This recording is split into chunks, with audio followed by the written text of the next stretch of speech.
Presiden Amerika Serikat Donald Trump hadir dalam acara KTT ASEAN yang dilaksanakan di Kuala Lumpur pada 26 sampai 27 Oktober 2025. Dalam beberapa kesempatan, ia menyampaikan pujian, terkhusus kepada Presiden RI Prabowo Subianto yang memiliki andil besar dalam penyelesaian konflik di Gaza. Trump bahkan menyebut Indonesia sebagai teman baru. Para pakar melihat jika negara-negara ASEAN masih memiliki potensi pengembangan ekonomi yang akan berdampak baik ke Amerika Serikat. Lalu, seberapa besar peluang Indonesia mendapatkan diskon tarif seperti Malaysia, Thailand, Vietnam, dan Kamboja? Apakah posisi Indonesia di BRICS masih menjadi hambatan? Ikuti diskusinya dalam editorial review. Beralih ke NTT, Detik Sore akan mengulas tentang meninggalnya seorang warga Manggarai Timur akibat rabies yang tertular dari anjing peliharaannya. Nahasnya, anjing tersebut justru dimakan ramai-ramai oleh belasan warga di sana. Bagaimana kabar terbarunya? Ikuti laporan jurnalis Detikcom selengkapnya. Pada penghujung acara nanti, Detik Sore akan mengulik cerita seru di balik komunitas kuliner unik di Jakarta. Mereka adalah komunitas pergi makan Jakarta. Tak hanya sekedar mencicipi makanan menarik di Jakarta, mereka juga mengangkat konsep culinary tour with strangers. Lalu, apa saja yang ditawarkan oleh komunitas ini? Temui mereka dalam segmen Sunset Talk. Simak berita-berita menarik Detikcom dalam sehari secara langsung hanya di Detik Sore. Jangan lupa follow media sosial kita agar tidak ketinggalan update berita terbaru. Sekarang, mari kita sambut host kita, Eduardo Simorangkir dan Laya Lia. Detik Sore, nggak cuma hore-hore. What is up, everybody? Woohoo. Ada yang baru nih di sini. Nah, itu dia musiknya. Nih harus joget katanya. Oh gitu. Iya, ngikutin si musik ini. Oh, oke. How do you like to dance with this kind of music? Wah, seru banget ya sore-sore masih harus. Iya dong. Ini justru ini adalah upaya kita biar nggak ngantuk. Biar nggak ngantuk dan biar bisa stretching kan biasanya tuh sore-sore udah mulai tegang tuh kan. Betul. Karena deadline kah atau kan kerjaan udah mulai makin banyak. Nah, bisa lupa kan orang buat gerak dikit gitu ya. Nah, dikasih musik sama kita. Oh gitu. Jadi harus mulai gerak ya, karena yang pastinya kalau di sore-sore tuh nggak cuma hore-hore aja. Nggak cuma hore-hore, obviously. Karena kita akan bahas banyak banget yang seru hari ini ya. Pastinya. Hari ini Jakarta hujan ya? Hujan, kayaknya udah berhari-hari. Berhari-hari ini. Pasti kan udah masuk berberan ya. Tadi pas lagi kesini hujan nggak? Gerimis. Oh, gerimis. Jadi aku tadi menikmati gerimis dengan driver Pak Jaka. Pak Jaka, shout out to Pak Jaka yang selalu menjadi drivernya kita ya. By the way, ada seseorang yang ingin saya kenalkan di sini. Boleh dong, kenalan dulu kali ya. Ada Laya Lia di sini. Ada Laya Lia, hai. Hari ini ditemenin sama Laya Lia dan kalau sama Kaido kayaknya udah. Aduh, udah bosan gak sih? Dunia udah kenal sama gua. Wow. Jadi Laya Lia nih kita datangkan jauh-jauh impor dari Cimahi. Dari Cimahi, made in Cimahi ya. Bener ya tapi ya? Kalau rumah di Cimahi, ya asli Born and raised Bandung lah. Enggak, Ri saja. Lo lahir di mana? Bandung. Oh, lahir Bandung. Beda ya itu ya. Beda kota, sudah beda kota. Cimahi itu maksudnya kabupaten kan? Maksudnya kota administratif. Oh, udah kota Cimahi ya? Iya, sejak 2024. Sorry warga Cimahi. Sejak 2004 itu kota administratif. Oh iya. Betul. Kebetulan saya Mojang kota Cimahi. Oh, Mojang Cimahi gitu. Ternyata. Jadi harus tahu sejarahnya. Coba gitu. kasih tahu gua apa yang orang-orang biasanya keliru soal Cimahi dan lo pengen lurusin itu.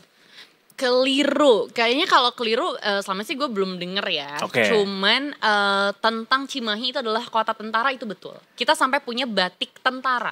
Kenapa dibilang kota tentara? Sorry, gue soalnya baru denger nih Cimahi kota tentara. Karena memang mungkin 80% itu pendidikan tentara ada di Cimahi. Oh, ada komando di sana? Iya, semua. Pokoknya pusdik tuh semua di sana di Cimahi banyaknya. ya. Betul. Jadi sampai ada batik gambar tank baja, batik gambar senapan gitu senjata ada. Makanya itu salah satu ini ya, facts-nya ya. Kalau kuliner apa di Cimahi? Kuliner sebenarnya ada satu kampung adat yang kulinernya tuh banyak banget, tapi mereka hampir semua hasil buminya itu dari singkong. Oh, Ada ini Cirende. Mak Ici kebetulan. Itu Cimahi gak? Ya boleh lah ya. Kalau Cimahi sebenarnya ada keripik Riki namanya. Oh, ada namanya Ada keripik namanya, Riki. gitu. Dari singkong? Dari singkong juga. Oh, iya benar. Kalau di Cimahi itu. Kayaknya, main-main lah ke Cimahi lah. Iya, let's go. Gue mau banget. Detik Sore live on location from Cimahi ya. Boleh. Ada lagi tuh usul kayak gitu ya. Tapi bicara soal Cimahi dengan segala macam fakta-fakta uniknya, sebenarnya ada juga yang menjadi keunikan di Jakarta dengan pasar-pasarnya. Ya sih, pasar-pasar di Jakarta tuh punya ciri khas masing-masing sebenarnya, kayak misalnya pasar baru itu tuh dia unik karena di sana banyak pusat barang bekas gitu. Thrifting tuh banyak sih. Betul, di Senen juga. Pasar Senen, pasar Subuh Senen sih makanan semua. Oh iya benar, lo udah pernah nggak? Malam ini gue mau ke sana. Serius. Mau pasar banget ya. Subuh Senen, gue mau ke sana. Nah, ada satu lagi pasar yang juga jadi perhatian dalam beberapa waktu terakhir ini, termasuk ini di Pasar Barito, Detikers. Pasar Barito dibongkar, jadi pedagang-pedagang tuh pada direlokasi dari sana. Kayaknya termasuk salah satu pasar legend deh di Jaksel. Benar, bahkan cuman yang dibongkar ini nih Pasar Barito yang berarti sekarang tuh tempat anak-anak Jaksel ngumpul itu ya, yang makanan-makanan hits itu bukan? Gue nggak tahu itu termasuk ditertibkan juga atau enggak. Yang pasti yang ditertibkan di sana saat ini adalah kios pedagang Pasar Barito, Detikers. Kios-kios ini sudah dibongkar pakai alat berat seperti yang ada di layar sekarang nih penampakannya. Dari keterangan yang kita peroleh di lokasi, penerimaan ini sudah dilakukan sejak pukul 5 pagi dini hari tadi di sekitar Jalan Barito 1. Sejumlah personel juga dikerahkan mulai dari Satpol PP, Polres Metro Jakarta Selatan dan juga TNI. Mungkin juga TNI-nya didatangkannya dari Cimahi ya. Di sana. Langsung loh. Naik wush dulu ya. Naik wush bener. Lumayan tuh ya. Jadi jalan di perempatan Bundaran Barito ini sudah ditutup dan lalu lintasnya juga dialihkan hingga pukul 7 pagi tadi. Kios pedagang Barito ini sudah rata sama tanah gara-gara sudah dirubuhkan pakai eskavator kayak gini. Jadi buat yang sering lewatin Jalan Barito mungkin sekarang udah tidak lagi menemukan kios-kios pedagang itu ya. Ini tuh berarti kios-kios yang biasa jualan hamster. Oh iya? Betul, iya. Ini yang jualan-jualan hewan-hewan. Bener. Bener itu, karena gue tuh kalau pulang ya hampir sering melewati daerah inilah. Oh iya? Iya, dan jadi memang. Anak Jaksel ternyata guys. Jaksel, jadi memang di situ ya pedagang-pedagang hewan ya. Yang akhirnya juga sekarang sudah dipindahkan di sentra fauna Lenteng Agung. Oke, dipindahinnya ke LA. Benar, Lenteng Agung ya. Dan lagi pula juga kan pasarnya pinggir jalan gini ya, menggunakan trotoar yang merupakan fungsinya tuh udah salah, dari sisi fungsi aja udah salah. Iya betul. Trotoar dijadikan tempat berdagang gitu sehingga perlu direlokasi pada akhirnya. Dan ini juga relokasi tidak dadakan gitu karena sudah dilayangkan surat juga, surat peringatan sampai SP3 juga ke beberapa pedagang yang ada di sana. Jadi sudah direlokasi saat ini dan mudah-mudahan bisa menjadi sumber mata pencarian jadi lebih baik lagi ketika direlokasi. Betul, karena memang sebenarnya itu mau dijadiin public area lah ya. Mau dijadiin taman katanya kan, tata air kawasan DKI Jakarta juga. Right. Ya kita tunggu aja nanti hasilnya akan seperti apa gitu kan. Karena biasanya mungkin ngeliat tuh ya transaksi beli kucing gitu kan di situ. Betul, beli ular. Betul. Ada juga gak yang jual ular? Ular tuh di ini, pasar ular. Jakarta ada pasar ular kan guys? Di mana tuh? Reptil tuh ya berarti iya, ya? Iya, pasar ular Jakarta tuh soalnya setahu gue. Hah? Gimana? Soalnya setahu gue kalau di sini pasar-pasar yang anabul semua lah. Ya, anak bulu semua. Kucing, anjing, betul. Beruang. Kan berbulu berat juga ya. Repot. Iya. Mudah-mudahan ini juga karena Jakarta tuh lagi giat-giatnya, hobi-hobinya buat bikin taman sebanyak-banyaknya kan. Betul. Ruang publik terbuka sebanyak-banyaknya. Ya semoga memang jadi taman publik gak jadi lapangan pedal, kayaknya udah kebanyakan ya. Aduh jangan deh ya, kan udah ada 19 juta lapangan pedal yang diciptakan. Taman Jakarta terbaik menurut lo? Taman Jakarta terbaik yang sudah pernah disinggahi lah ya setidaknya. Yang di Tebet itu sebenarnya bagus. Oh, Eco Park. Itu bagus tuh menurut gua. Walaupun kadang kalau agak gelap dikit jadi tempat pacaran ya. Cuman secara tapi itu cukup membuktikan bahwa Jakarta kurang banyak ruang publik terbuka karena sampai taman jadi ruang tempat pacaran kayaknya nggak apa-apa, kayak cocok ya. Iya, Taman betul. jadi tempat pacaran tuh cocok. Tapi kalau kuburan jadi tempat pacaran tuh baru. Nah benar, karena ya itu kekurangan ruang publik ya, bener. betul. Sebenarnya menurut gue itu bagus sih Eco Park itu karena secara fungsi dia kan buat olahraga oke banget, buat tempat main anak, lansia semua bisa dan luas juga taman. Bawa anabul juga bisa di sana, ada Boleh. taman-tamannya kan. Iya, nah Ada itu cocok. area khusus buat anabul di sana. Bagus menurut Edo. Aku ya itu salah satu yang terbagus menurutku. Dan di Blok M tuh juga bagus, cuma kayak overcrowded sekarang yang di Blok M ya, taman baca itu. Oh iya sih, tapi Taman walaupun literasi. memang event semua di situ ya seru-seru banget. Asli. Kalau memang mau Asli. nonton gratis event-event, Banyak di sana. taman literasi di sana. True. Selain dari pasar yang juga menyita perhatian, relokasi pedagang di Pasar Barito, juga perhatian ini dicuri sama Presiden kita Prabowo Subianto bersama dengan teman-temannya atau rekan kerjanya yang saat ini sedang ada di KTT ASEAN. Iya. Yang berada di Malaysia juga, kalau nggak salah Presiden Donald Trump juga ada di sana ya, Presiden Amerika menyaksikan KTT ini. Dan ini ada sebuah kerjasama yang seperti sedang dilirik oleh negara India bersama dengan Indonesia. Apa tuh? Untuk ngegarap program makan bergizi gratis. Wah, gue udah kebayang sih. MBG Panipuri. Bener, jadi nanti dia ini ya DIY ya, DIY, bisa jadi DIY gitu. ya. Jadi lumayan tuh. Ya kan? Kira-kira apa Atau ya makanannya ini, kalau sama India? lo tau yang harus dibakar? Yang kayak daun Oh, terus tahu, ditumpuk-tumpuk. abis itu dimakan langsung Nah, kan? Iya itu. Oh, Seru itu kan? namanya apa? Nah gue gak tahu namanya, tapi lumayan atraktif lah. Atraktif banget, parah. Jadi dia masih ada api-apinya gitu, udah Iya. harus dimasukin ke mulut tuh, abis itu Langsung. udah deh. Langsung dikunyah. Rasanya apa ya? Ya rasanya Iya. India banget lah, rempah lah pokoknya ya. India banget. Since Indonesia banget dan lah. India kan sama-sama kayak kan rempah juga kan. Bener, Jadi mungkin sebenarnya nggak bisa beda jauh ya. Kari rasanya kayak kita mungkin makan Padang kali ya. Ah iya bisa.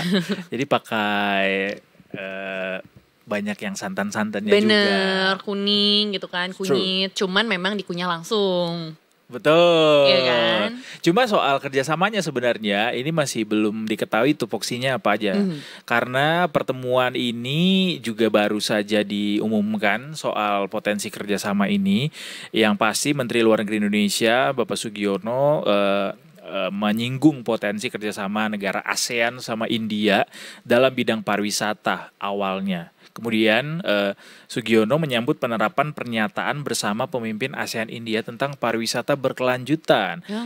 Setelah itu dibahaslah nih soal isu ketahanan pangan dalam pidatonya, dan secara khusus Sugiono mengatakan pemerintah Indonesia terbuka dalam menjalin kerjasama dengan pemerintah India dalam mengembangkan program makan bergizi gratis. Kenapa disebutin India? Karena memang ini adalah KTT ASEAN India ke-22 yang memang sedang dilaksanakan di Kuala Lumpur.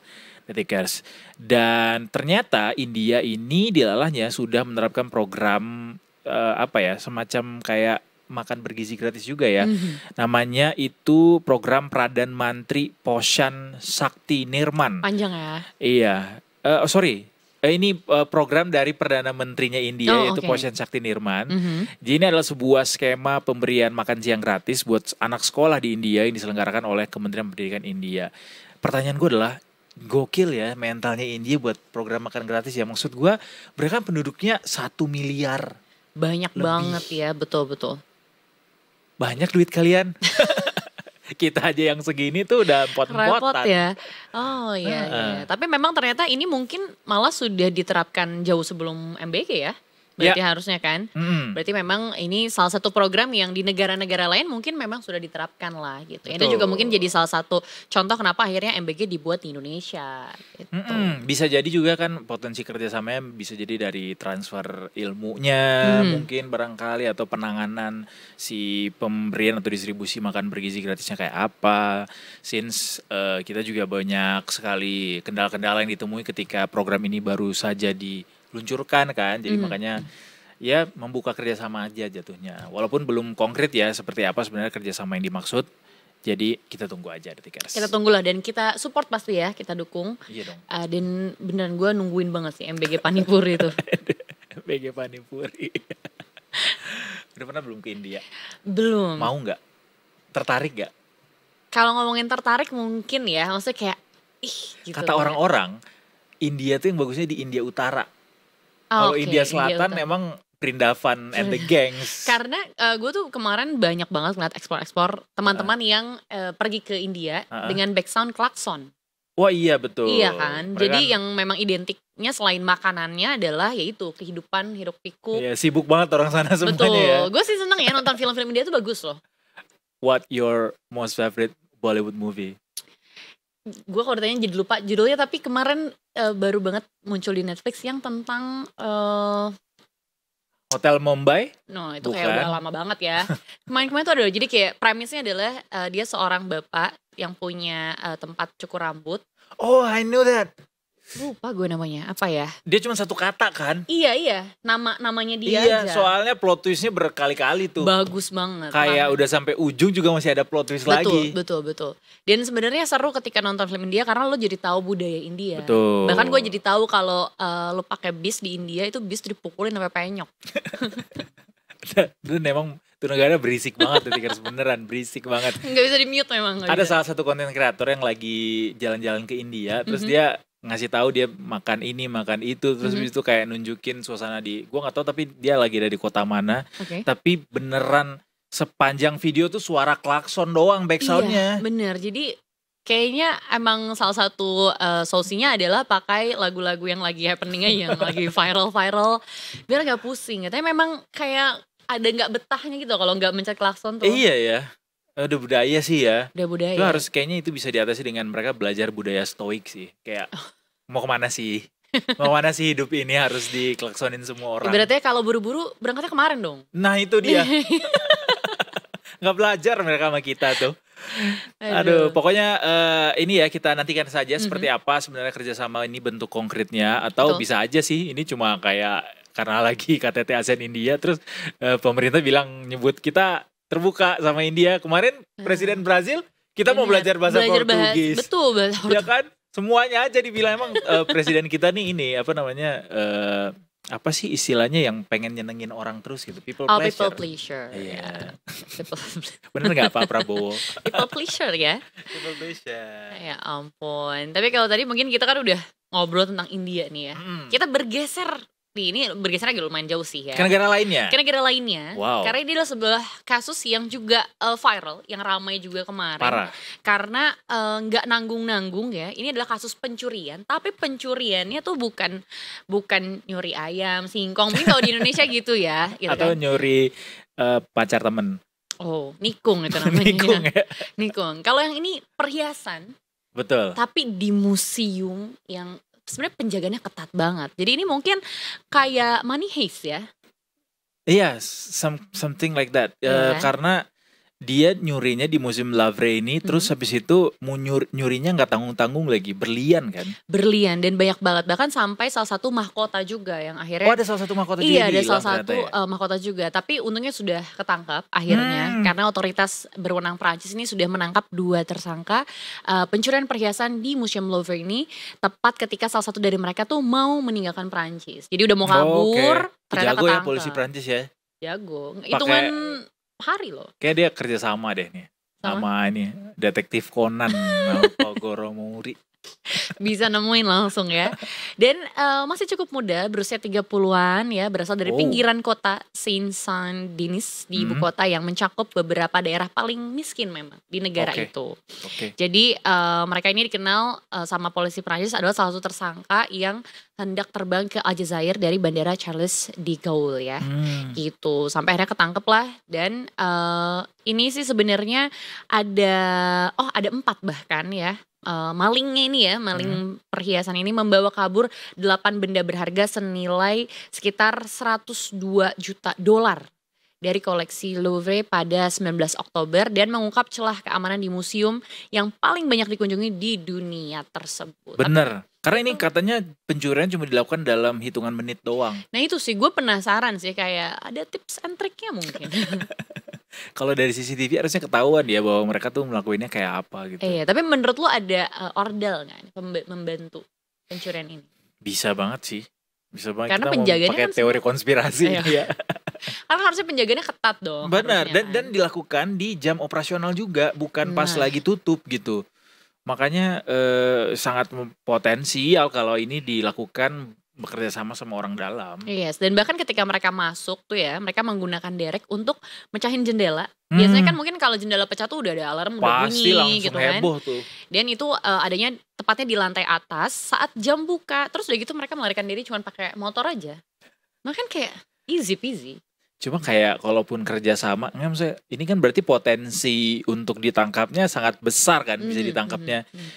Kurang bersih gitu mainnya, walaupun pada akhirnya bisa kabur, tapi ya tuh kan ketangkap kan. Ketangkap juga ya. Atau emang cari adrenalin aja kayaknya, adrenalin bisa rush. jadi mungkin anak muda yang mau mencari pencapaian kan, ini hitungannya. Kan katanya ini kan mereka kan pria-pria 30-an. Kan 30 it's a new 20. Memang usia-usia butuh validasi. gitu. Dan perampokan permata ini memang mengingatkan dengan kasus pencurian lukisan Mona Lisa juga. Sebelumnya kan ada di film-film juga nih ya. Dan dari karya yang tak begitu dikenal tiba-tiba jadi buah bibir global dan membuat orang penasaran. Karena tahun 1911 nih, udah lama banget ya. 1911 ini seorang pekerja museum juga mengangkat mahakarya Leonardo da Vinci dari gantungannya, diambil begitu aja. Setelah hampir sehari barulah orang-orang sadar kalau lukisannya hilang. Di sini gue belajar dari kejadian ini, kayaknya it's kind of public stunt. Bisa jadi gak sih?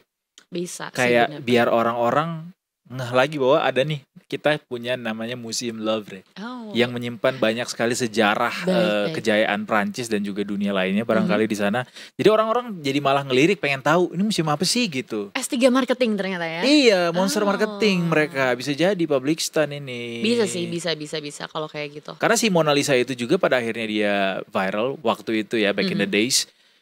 Gara-gara diculik itu kan. Dan hilang itu, dan akhirnya orang-orang jadi tahu bahwa oh ternyata Leonardo da Vinci punya lukisan seperti lukisan Mona Lisa, dan ternyata jadi banyak buah bibir orang banyak gitu. Ya begitulah manusia ya, ketika hilang baru sadar keberadaannya. Emang harus digituin dulu. Harus digituin.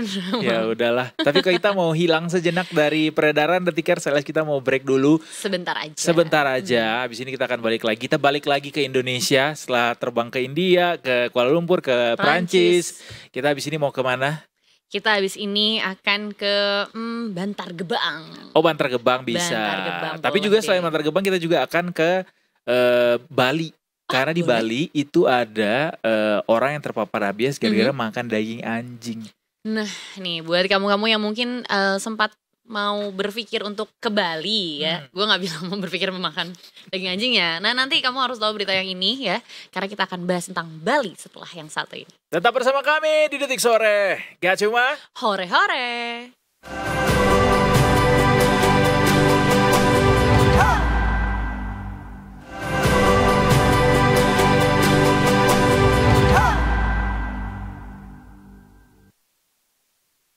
You're still watching Detik Sore. Gak cuma hore-hore, masih bareng sama Leli ya. Dan juga Eduardo Semorangkir di sini Detikers. Kita masih akan ada sampai jam 5:30 sore nanti. Dan hari ini kita juga pengen kasih tahu berita yang cukup nyeleneh ya sebenarnya ya. Karena gara-gara konsumsi daging anjing, orang jadi terpapar sama rabies. Maksud gua, si daging anjing ini kan dikonsumsi dalam kondisi masak ya. Dimasak sampai matang gitu sampai kan. matang. Tapi ternyata masih bisa kayaknya memaparkan si virus rabies ini ketika dia sudah dimasak. Atau ini pengetahuan tolol gue aja bahwa nggak tahu bahwa itu memang bisa saja terjadi gitu. Betul. Makanya kita pengen coba elaborasi seperti apa sebenarnya kasus ini terjadinya di Bali ya, Lea. Betul, di Bali. Dan memang sebenarnya secara tempat gitu ya, secara Bali sendiri juga memang anjing liar banyak banget kan. Iya. Ya. Jadi kita mau cari tahu gitu kan dengan narasumber yaitu Ambrosius Ardin ya dari Detik Bali. Selamat sore, Bli Ambro. Selamat sore Detikers. Selamat sore. Ini kalau kita manggilnya Bro Ambro jadinya mengulang ya, Bro Ambro. Tapi Bung Edo dan Ayah perlu saya informasikan ini kejadiannya bukan di Bali ya. Oke. Di Manggarai Timur ya. Nusa Tenggara Timur. Di NTT betul sekali. Cuma memang dilaporkan sama Detik Bali ya. Ya betul ya. Mas Ambro, ini kan Ya. kalau bicara soal anjing sebenarnya, ya di Manggarai, di NTT, di Bali juga banyak. Ya. Kita jujur belum tahu bahwa ternyata anjing itu bisa ya memaparkan virus walaupun dia sudah dalam kondisi dimasak gitu. Ya, Sebelum masuk ke kasusnya. penjelasannya, ya, penjelasannya bukan daging yang sudah dimasak potensi penularannya. Jadi anjing rabies itu berpotensi ditularkan ke manusia saat proses pengolahannya ataupun saat dipotong-potong, diolah sebelum dimasak ya. Gitu. Jadi ada ya seperti itu, ada potensi penularannya di situ. Oke, jadi kronologi ke akhirnya bisa terpaparnya itu secara kayak gimana, Mas Ambro? Ya, jadi Bung Edo dan Ayah, jadi ada seorang warga bernama Safrianus Bordin, sudah berkeluarga, itu di kampung Puvu, Desa Bejang Mave, Kecamatan Lambaleda Timur, Kabupaten Manggarai Timur, Nusa Tenggara Timur ini.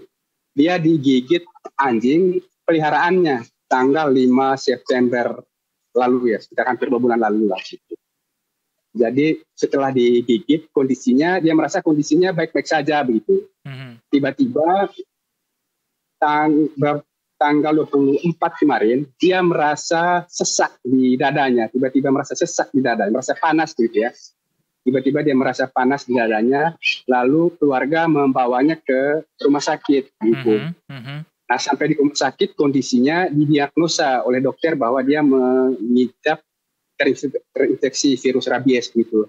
Jadi dari video yang saya peroleh di ruang perawatan memang terlihat korban ini nafasnya tersengal-sengal ya. Dia tidak memakai baju, sekali duduk, sekali berdiri dan nafasnya tersengal gitu. Jadi dia masuk rumah sakit tanggal 24 Oktober ya, lalu malamnya dia meninggal dunia. Kira-kira begitu kronologi. Jadi dia digigit oleh anjing peliharaannya sendiri tanggal 5 September. Korban ini tidak menerima vaksin anti rabies setelah digigit.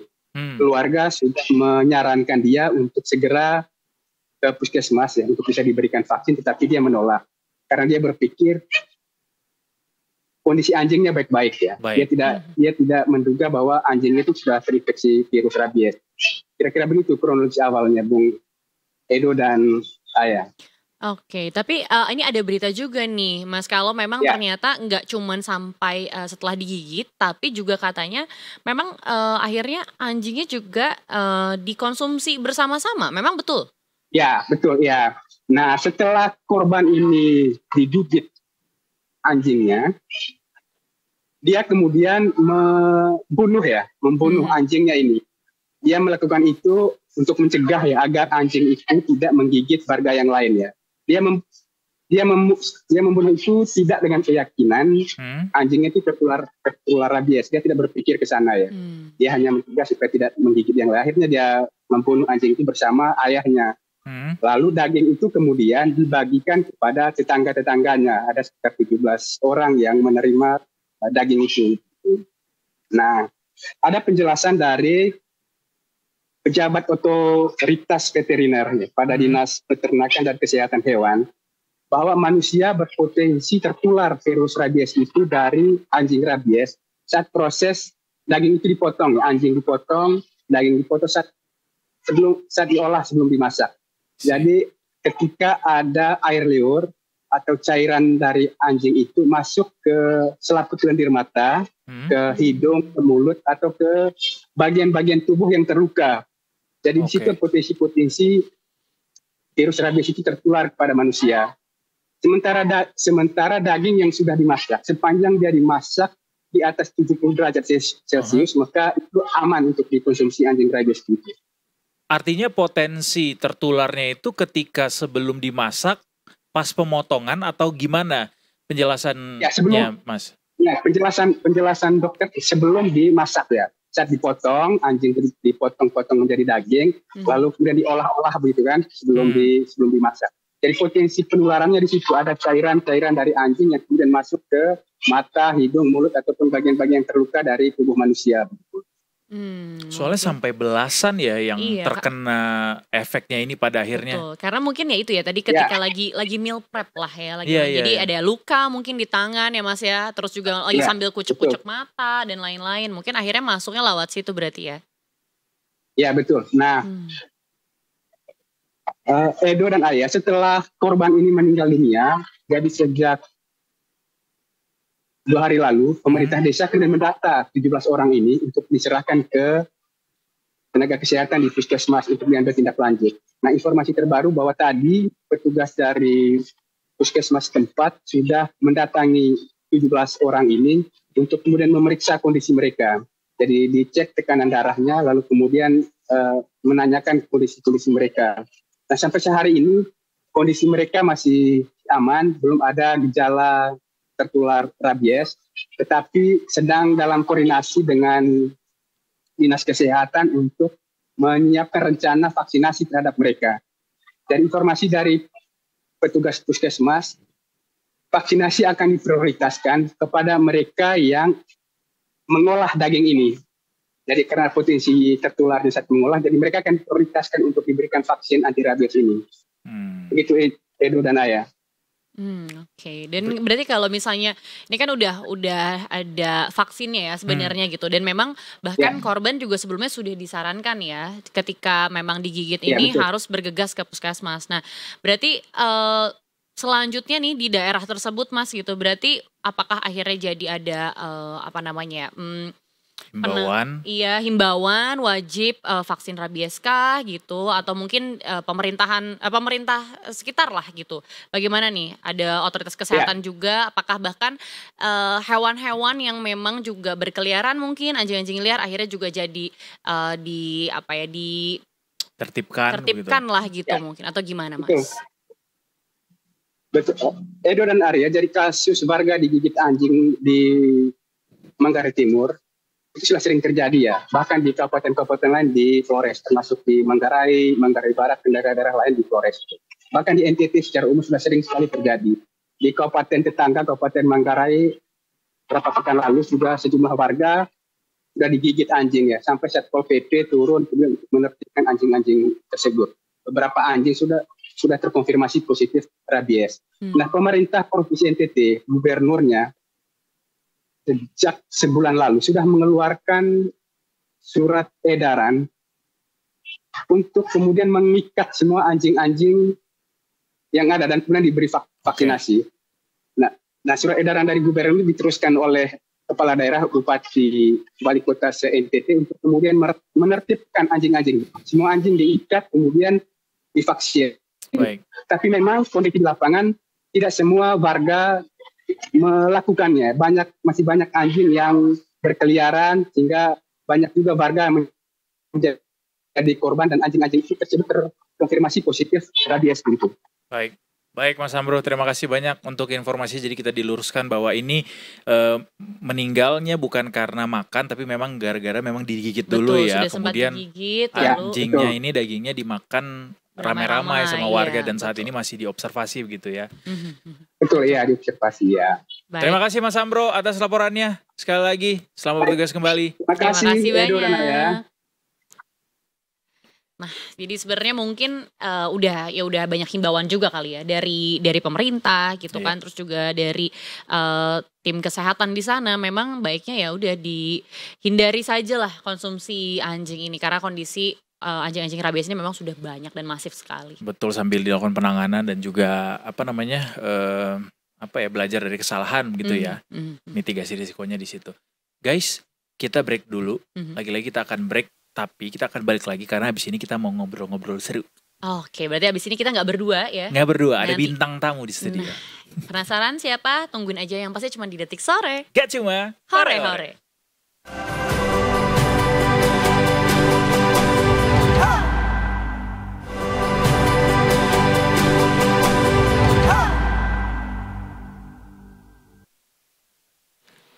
You're still watching Detik Sore. Gak cuma hore-hore. Akhirnya udah jam 4 nih. Sudah sesuai janji kita tadi ya. Kita gak cuma berdua ya. Hari ini ada abang-abangan yang datang. abang-abangan kita ngaku-ngaku abang-abangan kita. Karena beliau ini adalah sosok yang saat ini memimpin lembaga negara yang juga berperan penting gitu untuk menjaga konstitusi kita juga ya, membawa perwakilan aspirasi dari daerah, dari provinsi. Ada Ketua DPD Republik Indonesia, ada Bang Sultan Bahtiar Najamuddin di sini. Selamat sore Bang Sultan. Selamat sore. Terima kasih sudah mau mampir ke Detikom. Tadi jalan ke sini macet nggak Bang Sultan? Aman sih. Aman ya? Aman ya, walaupun tapi kena hujan nggak Bang tadi di luar? Dikit. Ada gerimis ya? Ada gerimis. Ya, Jakarta udah mulai dingin sekarang. Ya. Kemarin kan kita ngeluhnya panas banget nih betul. Jakarta. Sekarang dingin dan basah karena banjir terus ya. Iya lagi. Nah, berarti benar bahwa namanya perubahan iklim itu nyata. Exactly, climate change does really exist kata Leonardo DiCaprio juga gitu ya. Bang Sultan, kita jarang-jarang nih kita kedatangan teman-teman dari DPD, biasanya yang lain-lain yang kesini. Sekarang teman-teman dari DPD datang dan Bang Sultan mewakili ya, happen to be ketua DPD saat ini. Apa kabar DPD RI dalam setahun terakhir ini Bang Sultan? Baik, dinamis ya. Dan insya Allah sih makin produktif, makin efektif dan makin inklusif. Makin efektif dan inklusif itu penting tuh, karena bagaimana aspirasi itu mesti semakin bisa membawa berbagai macam dari lini masyarakat ya, Bang Sultan ya. Dan kerap kali tuh orang tuh susah tahu ngebedain bedanya DPD sama DPR tuh apa sih gitu. Dan DPRD juga bahkan. DPRD di daerah begitu ya. Cuma kan kalau di satu gedung di Senayan tuh ada DPD, ada MPR, ada DPR gitu. Mungkin boleh karena since viewers kita juga adalah Gen Z gitu Bang, biar juga bagian dari edukasi buat Detikers juga, bisa nggak Bang dijelasin secara sederhana gitu DPD tuh fungsinya sebagai apa sih? Ya baik. Jadi memang sih parlemen kita itu Indonesia itu paling unik sih, paling unik karena di Senayan itu ada 3 lembaga, 1 MPR, 1 DPR, 1 DPD. Tapi ya biar gampang DPR dan DPD aja ya, karena kalau MPR itu kan majelisnya, tempat berkumpulnya DPR sama DPD. Nah kalau DPR sesuai dengan namanya Dewan Perwakilan Rakyat. Jadi perwakilan masyarakat atau rakyat yang direkrutnya itu melalui partai politik. Ditaruhlah menjadi anggota parlemen di Senayan. Anggota DPR namanya. Kalau DPD, Dewan Perwakilan Daerah. Masyarakat daerah yang dipilih ditempatkan di pusat tanpa melalui partai politik. Jadi proses rekrutmennya independen. Itu yang paling simpel. Kalau tugas dan fungsinya ya serupa tapi tak sama banget. Tapi sama. Sama-sama membawa aspirasi gitu ya dari daerah ya. Kalau DPR itu lagi-lagi rekrutmennya berdasarkan partai politik, kemudian ada istilah juga sampai di Senayan nanti ada praksi-praksi, praksi partai politik, kemudian kalau di DPD tidak pakai praksi lagi karena dia independen. Independen ya. Siap. Itu mungkin perbedaan yang paling signifikan lah ya, yang paling bisa digambarkan lah. Perbedaan fundamentalnya di situ. Betul. Dan kalau bicara soal Bang Sultan nih, Bang Sultan juga beberapa kali menyampaikan untuk bisa mendorong begitu supaya kualifikasi anggota-anggota di DPD tuh makin ditingkatkan gitu Bang. Kayak apa yang membuat atau melatar belakangi Bang Sultan ingin itu semakin ditingkatkan begitu kualifikasinya? Apakah ini bisa menjadi sebuah korelasi juga terhadap kinerja DPD yang diharapkan gitu Bang? Iya, saya juga lumayan surprise ya, karena ternyata 1 tahun terakhir, itu bukan kata kami ya, tapi kata data, trust building DPD juga ya lumayan naik, ya kan, by survei. Nah, yang kami lakukan sebenarnya simple ya. Saya tidak pakai sesuatu yang luar biasa betul. Tapi DPD, Dewan Perwakilan Daerah. Saya sampaikan DPD, kalau biasanya anggota parlemen itu kan parley dulu ya. Parley itu kan bersuara, ngomong. Saya bilang coba kita transformasi, kita balik. Kita lebih banyak mendengar. Jadi bukan bicara. Jadi kita dengerin apa sih maunya masyarakat daerah, apa sih aspirasi, kemudian dari kita mendengar itu kita bawa ke Jakarta, bawa ke pusat, kita formulasikan untuk apa namanya dibuat sebuah keputusan atau policy untuk ditindaklanjuti. Lalu tadi ditanyakan ya brother ya, bagaimana meningkatkan kapasitas ya. Banyak sih ya, tapi saya mau mengatakan bahwa di periode saya yang baru setahun sebagai pimpinan, sebagai ketua DPD, apalagi saya ketua lembaga tinggi yang paling muda. Oke. Saya mau sampaikan. That's why we call you Bang. Thank you. Jadi saya sampaikan bahwa pertama dari kapasitas individu. Jadi apa namanya personal kapasitinya itu juga harus tinggi. Ya tidak bisa langsung dia, tapi paling enggak kan by experience, kemudian lalu kapasitas DPD juga sangat ditentukan oleh kerja-kerja kesekjenan. Jadi di satu sisi kapasitas anggota juga harus tumbuh terus setiap hari. Tumbuh itu kapasitas pribadi, kerja-kerja politik kelembagaan, turun ke daerah, turun ke kampung-kampung, mendengarkan masyarakat, hadir di tengah-tengah masalah. Lalu secara paralel dan simultan, nah pertumbuhan itulah yang akhirnya akumulasinya bisa membuat kapasitas itu makin tinggi. Termasuk kalau rencana sih ya banyak ya, tapi itu yang kami lakukan kemarin. Dan Bang Sultan kan bilang kapasitas pribadi tadi salah satunya ya. Mungkin juga ini yang berhubungan dengan usul dari Bang Sultan nih, yang memang usulkan syarat calon anggota DPD ini minimal S1. Itu jadi salah satu KPI atau indikatornya dipakai adalah akademis, Bang. Iya, akademis. Jadi gini, jadi munculnya statement saya itu kemarin sebenarnya kan karena ada beberapa isu yang mencoba men-challenge anggota parlemen. Kami semua lah ya tentu ya, DPD, DPR, MPR. Nah, saya sampaikan sebenarnya banyak langkah atau cara untuk menaikkan kapasitas atau minimal standar minimal anggota parlemen, khususnya anggota DPD dong. Saya nggak mau singgung yang lain-lain. Nah, minimal standar itu yang kita tentukan mulai dari standar edukasinya, kemudian experience atau pengalaman dan jam terbangnya, sehingga calon anggota DPD yang nantinya kalau pikiran saya tidak serta-merta sebebas semau-maunya saja semua punya legal standing untuk jadi calon hanya dengan mengumpulkan syarat dukungan KTP.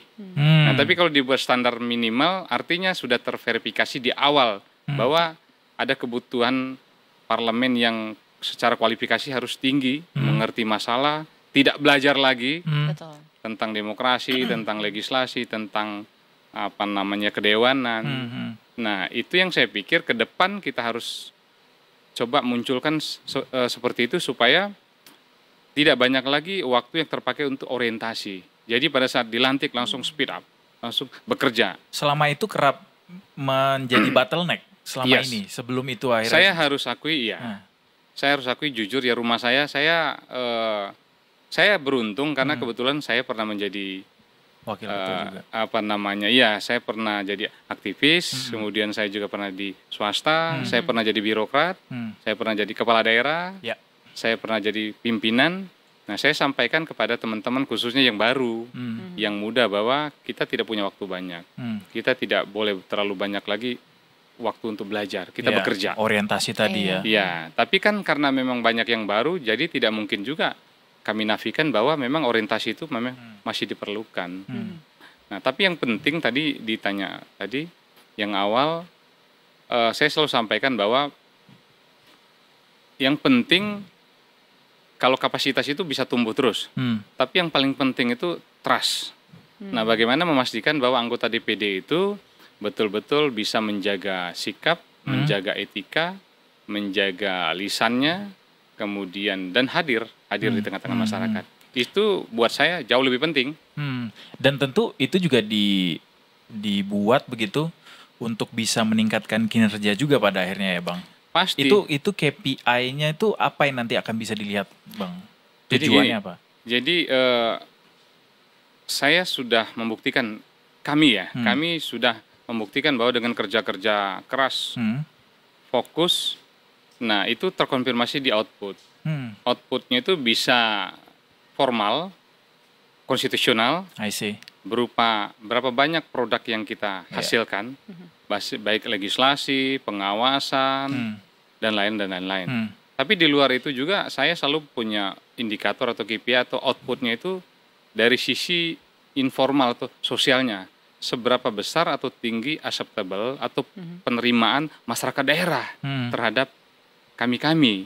Jadi dua itu kalau kita gabungkan dia mungkin akumulasinya itu menjadi trust gitu loh. Oke, jadi trustnya yang harus ditingkatkan gitu ya dari daerah gitu ya. Ya mungkin ya selain memang udah ada bekalnya tadi ya, yang memang tadi Bang Sultan bilang, jadi orientasinya nggak terlalu lama, harus belajar dulu, ngapain dulu, karena memang udah ada bekalnya sebelumnya. Bisa gercep. Gercep. Harapannya sih begitu. Harapannya begitu ya. Dan tadi kan kalau Bang Sultan sebenarnya udah cerita juga bahwa ya pengalaman juga berpengaruh lah kan. Pernah jadi di swasta juga, daerah juga. Kepala daerah juga. Bahkan nih satu yang tadi sebenarnya belum disebut sama Bang Sultan adalah menulis buku. Oh iya, beliau itu juga penulis. Bekal juga sebenarnya ya. Dan ini menulis buku Green Demokrasi. Nah ini mungkin boleh diceritain dulu kali Bang. Kayak Green Demokrasi itu seperti apa. Dan memang mungkin ada harapan yang ditaruh lah, akhirnya dibubuhkan di buku itu untuk demokrasi kita. Wah ini pertanyaannya akhirnya membuat saya flashback 20 tahun yang lalu. Oke. Buku ini lahir, istilah Green Demokrasi ya kebetulan memang istilah yang saya create. Kemudian sudah jadi patennya juga, ya kan, itu berdasarkan pengalaman puluhan tahun. Saya pernah jadi aktivis, pernah jadi kepala daerah, pernah jadi swasta, pernah jadi pengusaha, kemudian pernah jadi memimpin lembaga kemarin, wakil ketua, 5 tahun, sekarang jadi ketua. Nah, perjalanan panjang itu akhirnya membuat saya kontemplasinya ya campur-campur lah.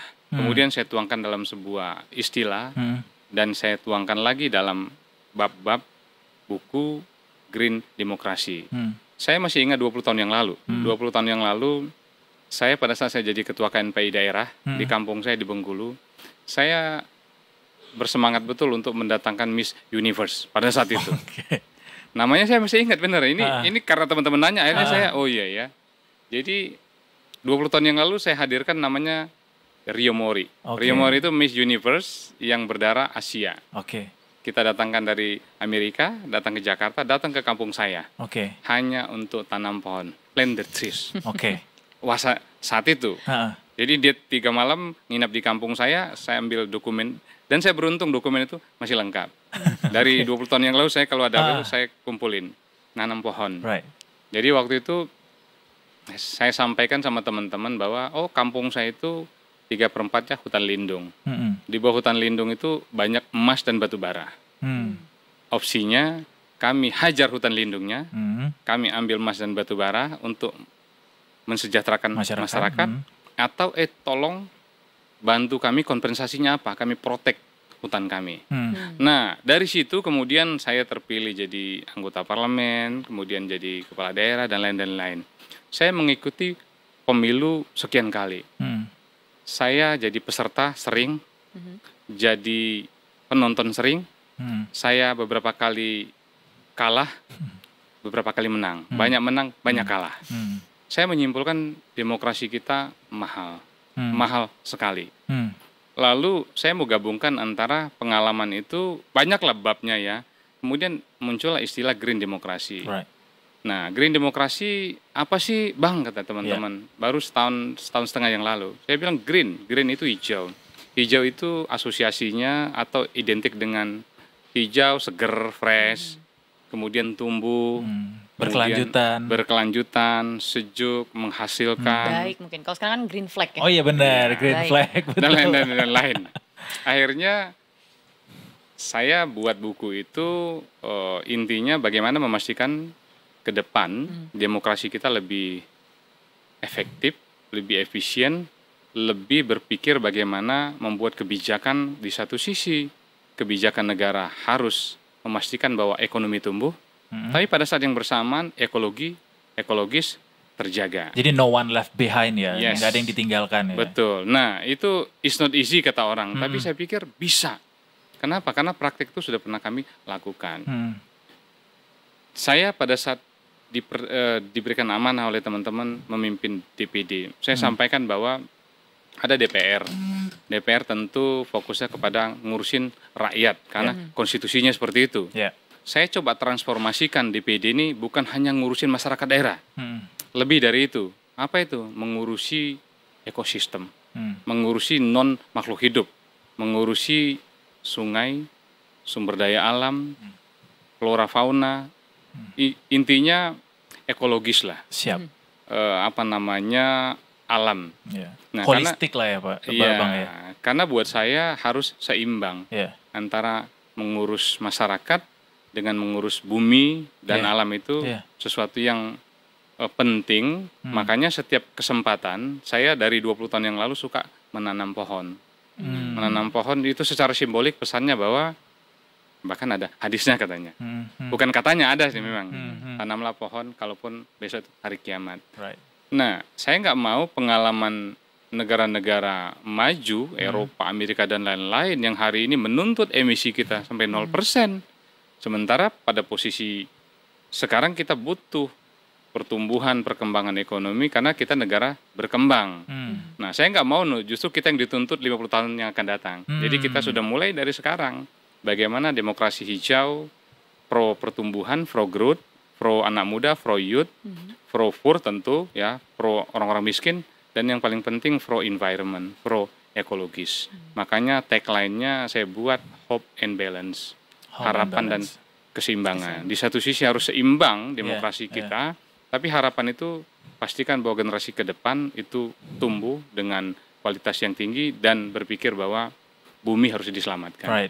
Meskipun kalau kata orang agak sulit deh bisa membayangkan ekonomi dan ekologi itu berjalan bersamaan dengan beriringan gitu, tapi buku ini menjadi penanda dan pengingat gitu ya Bang Sultan, bahwa harapan untuk menuju ke sesuatu yang ideal, bahwa itu bisa dilakukan, itu bisa harus terus ada gitu. Justru itu, kalau semuanya gampang, semua ya mungkin sudah melakukan. Karena tidak gampang, makanya kita yang harus meyakinkan bahwa ini bisa kita lakukan. Saya sih bukan berambisi ya, bukan juga berhalusinasi, tapi bermimpi suatu hari, mungkin saya sudah nggak ada, tapi suatu hari Indonesia sebagai negara tropis yang paling besar, punya hutan yang paling besar, demokrasi kita yang salah satu yang paling dinamis, jumlah penduduk yang paling besar, pulau paling banyak, pokoknya semua paling unik itu ada di negara kita. Nah, kita yang harus suatu hari memimpin gerakan penyelamatan bumi, gerakan membuat demokrasi itu makin sejuk, makin sehat, makin adem, sehingga ke depan semua orang Indonesia, masyarakat Indonesia punya hak dan punya tujuan yang sama, punya hak dan punya kesempatan yang sama. Luar biasa banget visinya. Itu masih jadi diprioritaskan gitu oleh DPD untuk Bang Sultan selaku ketua DPD masih memikirkan bahwa ini tuh harus bisa jalan beriringan gitu, karena kita taunya kan ya udah DPD bawa aspirasi daerah gitu, bagaimana daerahnya bisa diperbaiki jalannya, infrastrukturnya, dan juga persoalan-persoalan lainnya, tapi ternyata juga ikut memikirkan bagaimana kelangsungan bumi yang kita tinggali ini bisa terus dirasakan gitu sampai ke anak cucu Karena kita. Gini bro, jadi saya menyaksikan dari dekat bahwa dampak dari perubahan iklim, dampak dari sesuatu yang dulu kita tidak pernah pikirkan itu nyata. Apa pengalaman itu? Contohnya begini, dulu di kampung saya, di belakang itu rumah tuh ada sungai. Sekarang nggak ada lagi sungainya. Nggak ada sama sekali berarti. Nggak ada lagi penyempitan sungainya. Pun bukan. Betul. Sama sekali nggak ada justru. Jadi itu nyata. Nah makanya ide, gagasan, green demokrasi, saya tidak mau berhenti di gagasan. Karena ada beberapa achievement dan pengalaman kita, makanya di tahun pertama saya langsung bergerak bersama teman-teman. Lahirlah beberapa RUU. Untuk pertama kalinya saya harus berterima kasih kepada teman-teman DPR yang luar biasa hari ini menjadi negarawan, mau menerima RUU DPD. 2 di antara 6 RUU yang kami usulkan itu, 1 RUU perubahan atau pengelolaan iklim, lalu 1 lagi RUU masyarakat adat. Nah buat saya itu relate dengan green demokrasi yang kami create, yang kami coba ciptakan, bahwa indigenous people, kemudian iklim, ekosistem, ekologis, itu menjadi bagian yang penting dari posisi negara ke depan. agar semua kebijakan itu selalu berpikir bahwa kebijakan dibuat tentu kita harus dukung. Tapi kira-kira kalaupun tidak kita bisa buat nol dampaknya, tapi minimal seminimal mungkin ya, bisa dampak ya. ekologisnya. Iya. Itu bagian dari pembuktian tadi. Ya. By the way, DPD ini kan kita tahunya dia ini membawa aspirasi daerah, Bang.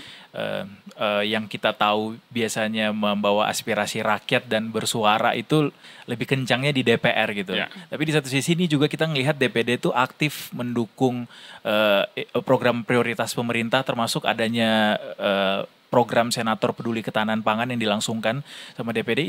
Itu gimana Bang ceritanya bisa lahir program itu, dan bukannya itu termasuk tupoksinya dan juga fungsinya DPR ya? Iya, jadi gini. Betul, kadang-kadang banyak juga yang bertanya atau yang mempertanyakan, ini posisi DPD kok seperti confused gitu ya. Saya sampaikan saya harus berani keluar dari zona yang 20 tahun kami lakukan. Mungkin tidak ada yang keliru, tapi saya coba mentransformasikan bahwa sesuatu yang baik tidak harus berbeda. Jadi saya melihat dari dekat, saya berkesempatan diskusi beberapa kali dengan Pak Presiden sebelum beliau dilantik jadi Presiden. Saya melihat visi beliau, mimpi beliau, bagaimana negara ini naik kelas. Harkat dan martabatnya khususnya di dunia global itu naik. Right. Lalu di antara sekian banyak program dalam Asa Cita itu saya melihat semuanya baik. Tapi saya mau sampaikan bahwa ada beberapa program yang menurut saya kami bukan hanya mau ikut mengawasi, tapi mengawal. Dua hal yang mungkin beda. Kalau mengawasi nunggu salah aja nih, nunggu keliru. Tapi kalau mengawal, memastikan bahwa program itu betul-betul deliver gitu dan ya. sampai berhasil. Yeah. Nah, di antara sekian banyak itu ada ketahanan pangan, swasembada pangan. Yang lain-lain juga banyak ya, ada program makan bergizi gratis. Jadi salah satu yang saya lihat dan saya sependapat dengan Pak Presiden, apa sih yang bisa dijual seorang kepala negara di tingkat global? Apa yang bisa dijual? Dan itu terbukti ternyata swasembada pangan kita salah satu yang dijual Presiden pada saat di forum-forum internasional. Nah, kami tidak mau, bukan tidak mau ketinggalan ya, kami tidak mau jadi penonton. Right. Bahwa fungsi legislasi kita jalan, fungsi pengawasan yang harusnya memang mengawasi kerja-kerja eksekutif, mengawasi kerja-kerja pemerintah, mengawasi produk perundang-undangan, tapi saya sampaikan kita menceburkan diri. Sesuatu yang baik untuk negara, nggak usahlah kita terlalu diatur-atur sama aturan main, tapi sesuatu yang baik kita gotong royong. Karena di situ justru esensi demokrasi kita. Dan kita tunjukin bahwa kita mampu bergotong royong, kita mampu melakukan hal yang sama, saling memperkuat, sehingga pesannya juga bukan hanya menyelesaikan atau mempercepat program Presiden, tapi juga kepada masyarakat, ini loh, kita bisa guyup, kita bisa kompak. Gitu. Nggak mau ada jilid kedua Pak, ketahanan energi habis itu. Oh, justru ya, betul. Justru kita sedang, bahkan sudah kita jalankan beberapa program yang memang ada yang kita announce, ada yang kita launch betul, tapi sebenarnya hari per hari kerja-kerja senator, anggota kami itu melakukan pekerjaan yang sebenarnya tidak terpisahkan juga dari bagian kerja-kerja namanya pemerintah. Makanya ada program yang akan kita juga nanti jalankan. Kalau kemarin senator peduli ketahanan pangan, ke depan senator peduli nelayan, senator peduli pendidikan, senator peduli olahraga. Kita mau hadir, betul-betul hadir sebagai orang daerah yang ditempatkan di pusat, dan kita mau tunjukin bahwa kami bekerja ya bukan hanya mendengar, tapi bisa mendeliver program yang bisa langsung dirasakan oleh masyarakat daerah. Iya, karena mungkin ya itu ya, kalau memang hanya mungkin ya dengar aspirasi tapi nggak terlihat secara nyata juga mungkin bingung ya masyarakat. Kita bisa di demo terus. Nah, kalau tadi kan memang ditagih sudah perihal program ketahanan pangan nih, itu kan salah satu yang Bang Sultan ini memang setuju loh, DPR RI sangat setuju gitu. Nah, tapi kalau secara program keseluruhan kan pasti kan banyak banget ya program Bapak Presiden Prabowo Subianto nih. Nah, selama 1 tahun pertama pemerintahannya ini, kalau dari DPD RI sendiri gitu ya, khususnya dalam konteks politik desentralisasi fiskal ke daerah, itu Bang Sultan bagaimana nih melihatnya, dan juga mungkin upaya dukungan dari DPRD? RI. Gitu. Ya, ini kan sempat lagi rame-rame. Saya baru kemarin sore ditanya lagi sama ya media, Pak, ini bagaimana tentang semacam konfrontasi antara Menteri Keuangan dengan para kepala daerah. Saya selalu sampaikan bahwa kami itu sudah dari awal, sekian banyak kepala daerah menghadap, menelpon, minta diperjuangkan TKD-nya. Saya juga sudah ketemu dengan Pak Menkyu, menanyakan hal itu. Nah, jadi posisi kita begini. Saya kemarin sampaikan nggak usah ribut, nggak usah saling mencari alasan, bermain dengan, maksudnya semua punya data masing-masing, kami pun punya data. Nah, terkait dengan yang ditanyakan, jadi terkait desentralisasi fiskal, saya melihat yang terjadi sekarang itu terkait dengan TKD yang katanya dikurangi, diefisiensikan katanya. Direalokasi. Nah, sebenarnya bahasanya mungkin tidak tepat efisien, tapi mungkin lebih kepada bagaimana efektivitas. Jadi daerah itu menerima TKD, dana transfer ke daerah itu bukan dikurangi atau diefisienkan, tapi yang saya lihat ya, pusat itu ingin memastikan bahwa dana itu efektif atau tidak. Jadi dia berubah jadi efisien menjadi efektivitas. Nah, lalu memang secara nilai dianggap kalau kasat mata berkurang. Tapi saya buka data, secara akumulasi anggaran negara APBN, uang negara kita yang turun atau landing atau mendarat ke daerah itu justru akumulasinya lebih banyak. Tapi bukan melalui hanya dari satu sisi instrumen TKD tadi. Tapi dia bisa masuk kepada program makan bergizi gratis, lalu program yang lain, ketahanan pangan, kemudian hilirisasi, kemudian ke depan juga koperasi merah putih, kemudian ada program sekolah rakyat. Jadi akumulasi saya melihat pemerintah, presiden justru mencoba sesuatu yang baru, memastikan bagaimana Rp1 uang negara itu efektif. Itu yang saya lihat sih. Iya. Jadi sebenarnya uang yang masuk ke daerah itu tidak berkurang, cuma beda channel aja Pak ya? Iya, betul. Akumulasinya saya lihat hitungan kita lebih besar, lebih banyak. Nah, mungkin presiden dengan pandangan beliau, dengan tim beliau yang ada sekarang, dan justru kami mendukung itu, bahwa memastikan agar Rp1 uang negara itu efektif. Nah, makanya saya sampaikan dengan teman-teman kepala daerah, teman-teman juga harus mulai berinovasi, berkreasi bagaimana uang yang ada itu digunakan hal-hal yang efektif, ya kan? Nah, tentu Kementerian Keuangan juga sudah pernah menyampaikan, nanti kita juga akan review berkala. Kalau efektif, kalau daya serapnya tinggi dan itu multiplier-nya juga tinggi, ya pasti negara akan tambah. Betul. Pikirkan itu. Tapi berarti sejauh ini posisinya Bang Sultan nih mendukung pendekatan baru pemerintah dengan memangkas TKD tapi melakukan dukungan ke daerah lewat alokasi lain gitu.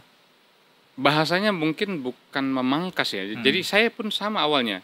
Nah, kami justru standing kita pada saat membuat pertimbangan RAPBN kurang lebih 2 minggu sebelum diketok, saya kumpulkan anggota karena memang konstitusi memberikan amanah DPD harus memberikan pertimbangan terhadap RAPBN, nota APBN.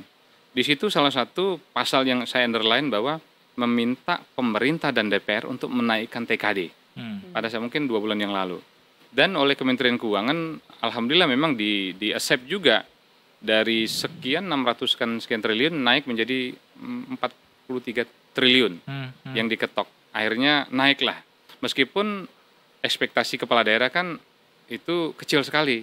Dia kan maunya teman-teman pasti ekspektasinya minimal sama seperti yang dulu-dulu. Right.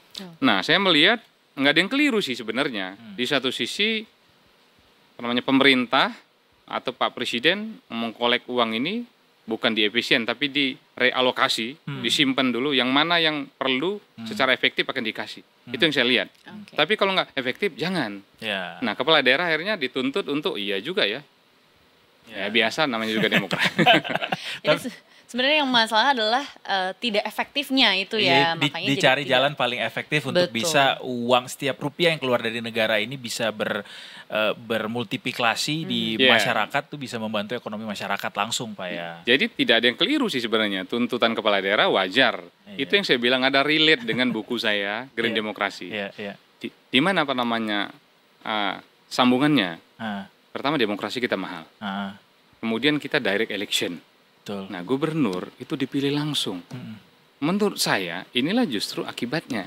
Karena gubernur dipilih langsung, biaya politik mahal, punya janji politik, dia harus ngotak-ngatik APBD. Bagaimana merealisasikan janjinya. Karena dia dipilih langsung. Disitulah challenge-nya ya Bang. Ya, makanya di buku saya bilang kalau saya lebih setuju gubernur itu tidak dipilih langsung. Siap. Supaya menyederhanakan demokrasi, biaya politik lebih murah, dan kos sosialnya lebih murah.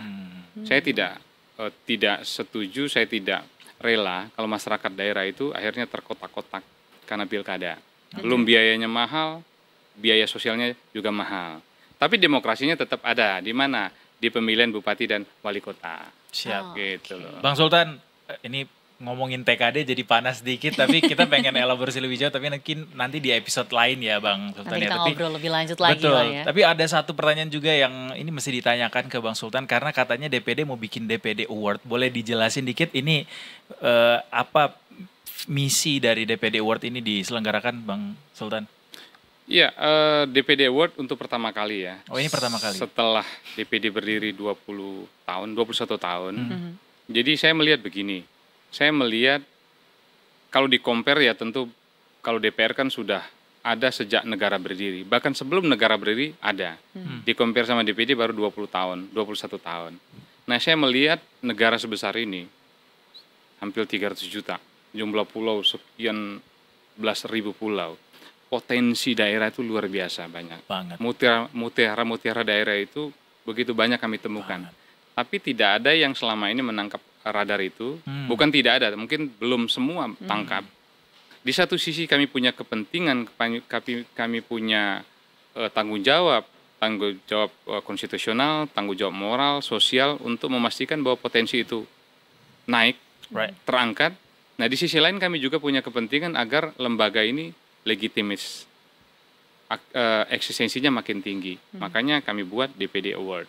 DPD Award inilah salah satu cara di antara sekian banyak cara kami untuk menaikkan eksistensi lembaga, sekaligus kita menjaring, menangkap potensi-potensi daerah yang ternyata lokal hero, lokal champion kita banyak sekali yang punya kontribusi signifikan di daerah masing-masing. Tapi radarnya waktu itu mungkin belum dapat. Nah, kami punya radar yang ternyata ketemu.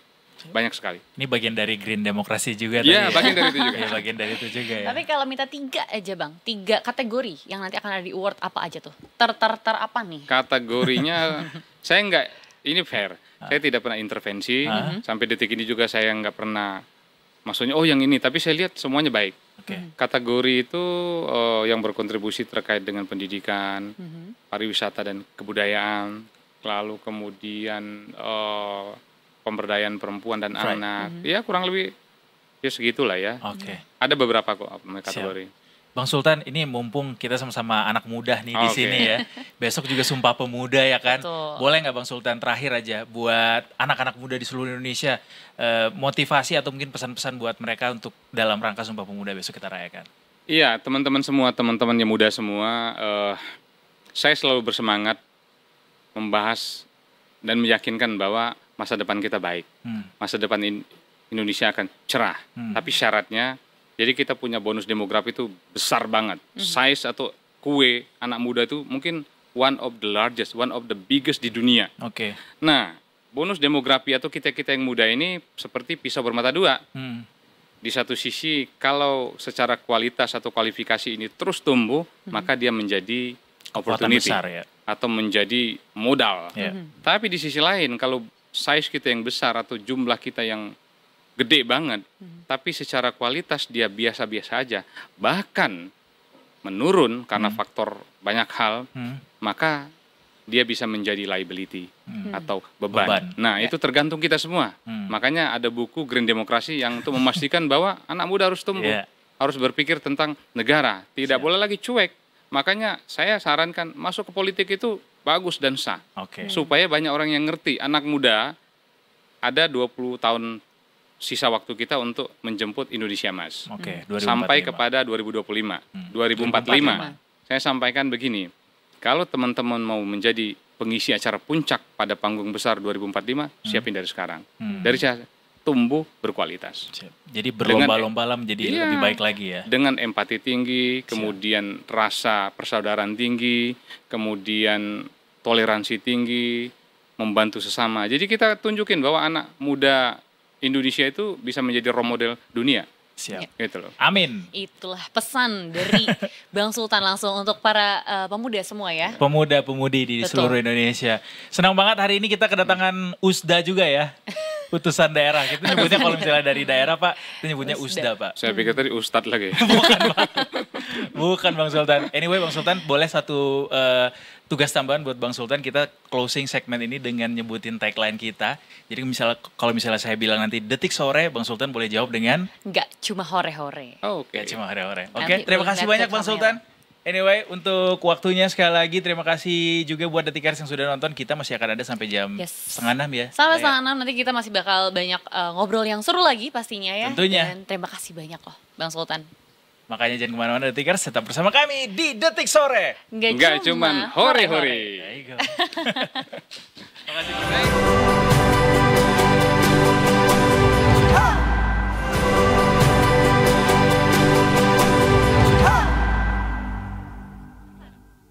Lanjut pura-pura ngobrol.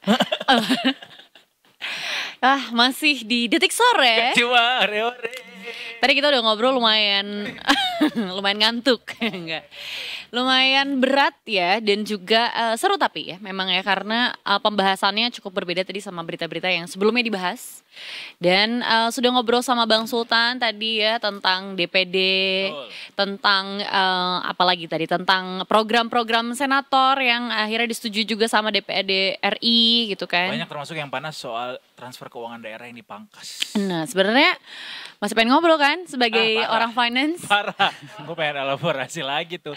Malah disuruh ngomongin yang lain lagi. Aduh, tapi gak apa-apa deh. Kita hari ini banyak ilmu masuknya. Tadi udah banyak banget dijejelin istilah-istilah juga, termasuk green demokrasi ya tadi ya. Gue juga baru notice bahwa ternyata, kita tuh nggak ada ya ternyata istilah ini ya. Soalnya kebanyakan green sih sekarang, jadi kayak semuanya tuh kayaknya udah ada greennya deh, udah ada padanannya deh. Tapi green demokrasinya belum justru. Ternyata belum. Ya. Kita sebelum lanjut lagi, kita mau lihat dulu seperti apa kondisi traffic di jalanan di Jakarta. Kita akan bergabung sama NTMC Polri, ada Brigadir Ade katanya yang bakal ngelaporin. Kehujanan gak nih? Selamat sore Brigadir Ade. Selamat sore Edo dan Aya. Sebuah keputusan yang baik Brigadir Ade di dalam studio. Di dalam studio ya, menghindari hujan badai lagi. Tapi boleh dong diceritakan gimana Brigadir Ade mungkin di sekitar kantor juga ya kondisinya. Terus juga kalau dari studio biasanya Brigadir Ade akan ngelaporin dari beberapa titik, nggak cuma satu titik. Karena beliau punya banyak mata-mata yang dipasang di seantero Indonesia. Brigadir Ade, ini ada Leia loh hari ini, baru banget di Detik Sore hari ini. Kenalan ya. Welcome Leia. Brigadir Ade ini udah sering ya. Beliau bahkan sebelum program ini ada udah laporan ke kita. Salam kenal, aku Laya. Nanti kita akan banyak ngobrol lah tentang bagaimana kondisi jalan dan cuaca juga mungkin ya sebelum jam pulang kantor nih. Betul. Kali ini kita silakan Brigadir Ade untuk laporannya. Baik, terima kasih Edo dan juga Aya. Selamat sore Detikers, dengan saya Brigadir Ade Sintia hadir untuk menginformasikan arus lalu lintas terkini melalui pantauan CCTV Korlantas Polri. Dan langsung saja CCTV pertama kita menuju ke kawasan Slipi Palmerah, Jakarta Barat. Arus lalu lintas pada sore hari ini dari jalur arteri Semanggi menuju ke arah Grogol terpantau ramai lancar, namun sudah terlihat ada peningkatan volume kendaraan di kawasan ini, dan di jalur tol dalam kota menuju ke arah Grogol juga terlihat adanya kepadatan, dan dari arah sebaliknya justru terpantau ramai lancar. Dan harap bagi para pengendara yang akan melintasi kawasan ini untuk tidak menggunakan jalur busway sebagai lajur kendaraan Anda. Selanjutnya kita bergeser menuju ke kawasan flyover Cawang KM 0.200. Arus lalu lintas dari arah tol dalam kota Cawang menuju ke arah Grogol terpantau kondusif lancar, begitupun dari arah sebaliknya terlihat kecepatan kendaraan pun dapat melaju dengan kecepatan normal di kawasan ini. Harap bagi para pengendara untuk tetap menjaga batas kecepatan maksimal kendaraan Anda. Selanjutnya kita bergeser menuju ke kawasan JPO Taman Anggrek, Jakarta Barat. Arus lalu lintas dari arah Slipi yang akan menuju ke arah Grogol dari jalur arteri terpantau ramai lancar, begitupun dari jalur tol dalam kota dari kedua arahnya juga terpantau kondusif lancar. Dan harap bagi para pengendara yang akan melintasi jalur tol dalam kota untuk cek kembali kondisi fisik kendaraan Anda, pastikan dalam kondisi prima dan cek kembali saldo e-tol Anda pastikan terisi agar tidak terjadi antrian yang memanjang di gardu tol. Dan yang terakhir kita menuju ke kawasan Simpang Cempaka Putih, Coca-Cola, Jakarta Timur. Arus lalu lintas dari arah Cempaka Putih yang akan menuju ke arah Pulau Gadung atau Tanjung Priok terpantau adanya peningkatan volume kendaraan yang cukup signifikan, namun perlambatan kecepatan kendaraan terjadi hanya menjelang traffic light. Selepas traffic light, kendaraan dapat melaju dengan kecepatan normal. Dan kami pun menghimbau bagi pengendara roda 2 yang akan melintasi kawasan ini, pastikan untuk tetap menggunakan helm baik jarak dekat ataupun jauh. Dan demikian informasi yang dapat kami sampaikan, dan bagi Anda yang ingin mendapatkan informasi tentang kondisi arus lalu lintas terkini, Anda dapat menghubungi call center kami di 1500669 atau dapat melalui SMS center di 9119. Stop pelanggaran, stop kecelakaan, keselamatan untuk kemanusiaan, Indonesia tertib dan salam presisi. Demikian Brigadir Ade Sinta melaporkan, selanjutnya kembali kepada rekan di studio. Terima kasih Brigadir Ade. Ternyata di luar juga selain tidak begitu padat, tidak hujan ya? Tidak hujan. Di beberapa titik tidak hujan. Alhamdulillah kalau gitu, berarti nanti kalau pulang bisa tetap lancar jalan. Gak ada yang tahu. Bener, Jakarta keluar dari bisa gerbang, tuh ditebak tuh ya. Keluar dari gerbang nih ya langsung kena hujan. Tapi terima kasih sekali lagi ya Brigadir Ade. Terima kasih. Selamat bertugas semua. Selamat bertugas kembali. Nah, kalau tadi kan kita sudah melihat kondisi gitu ya, cuaca juga, terus kemacetan bagaimana gitu. Yang ini juga sebenarnya harus dipantau. Ya. Apa yang mau dipantau? Yang ini harus dipantau karena ini berhubungan juga sama Indonesia kan. Tadi kita mau balik lagi ke Indonesia kan. Betul. Katanya ya. Kita mau bahas nih tentang Indonesia yang kemarin ini memang baru saja melaksanakan KTT ASEAN ya kan. Nah, tahu-tahu ada tamu tidak diundang mungkin. Dia diundang tahu. Diundang. Gak mungkin ya. Walaupun mungkin ya. orangnya suka bikin ini sih apa namanya special appearance gitu. Cuma dia diundang. Pasti diundang. Konteks ya. ini dia diundang. Konteksnya diundang. Ini bukan yang kayak lu tuh nggak diajak, bukan itu ya? Bukan. Ini diundang, hadir nih ya. Ada Trump ya. Tapi hadir hadir ke KTT ASEAN. Kira-kira kenapa tuh? Kok bisa? Karena banyak. Apa kepentingannya? Ini kayaknya banyak kepentingan. Apa misalnya? Coba banyak. Lebih dari 10. Tapi gini, justru ini adalah sebuah kesempatan besar buat atau kehormatan besar justru buat ASEAN didatengin nih konferensinya sama Presiden Amerika Serikat gitu, yang mana merupakan negara adidaya, negara superpower, artinya membuka peluang justru buat negara-negara di ASEAN ini untuk menjalin hubungan yang lebih baik lagi sama si Amerika ini. Karena kan kita tahu bahwa Amerika Serikat adalah negara adidaya, superpower, punya ekonomi yang terbesar di dunia, size-nya. Jadi sangat banyak kemungkinan baik yang bisa dikerjasamakan mestinya ketika dia hadir di situ. Dan sebenarnya kan ketika kemarin hadir itu yang paling banyak dibahas dan disebut adalah tarif Trump itu kan ya, yang mungkin gitu kan Detikers juga masih belum paham nih tentang tarif Trump ini apa sih, atau mungkin juga banyak kalimat-kalimat tarif lah kemarin lah yang hadir ya setelah KTT ASEAN ini gitu. Salah satunya juga tarif resiprokal tuh. Oh iya. Nah mungkin bisa dijelaskan ya. Kita flashback ke 20 tahun yang lalu ya Detikers. Udah kayak Bang Sultan dong jadinya. Tarif resiprokal itu loh yang kemarin kita sempat heboh gara-gara perang dagang, pada balas-balasan tarif kan antara US dan China dan juga US dan negara-negara lainnya gitu, termasuk juga dengan Indonesia. Kan Indonesia juga kena tuh karena dianggap selama ini ternyata neraca dagang kita defisit. Neraca dagang Amerika sama Indonesia defisit, sehingga Amerika mengenakan tarif resiprokal. Jadi misalnya Indonesia produknya mau diekspor ke Amerika, itu bakal dikenakan tarif tambahan.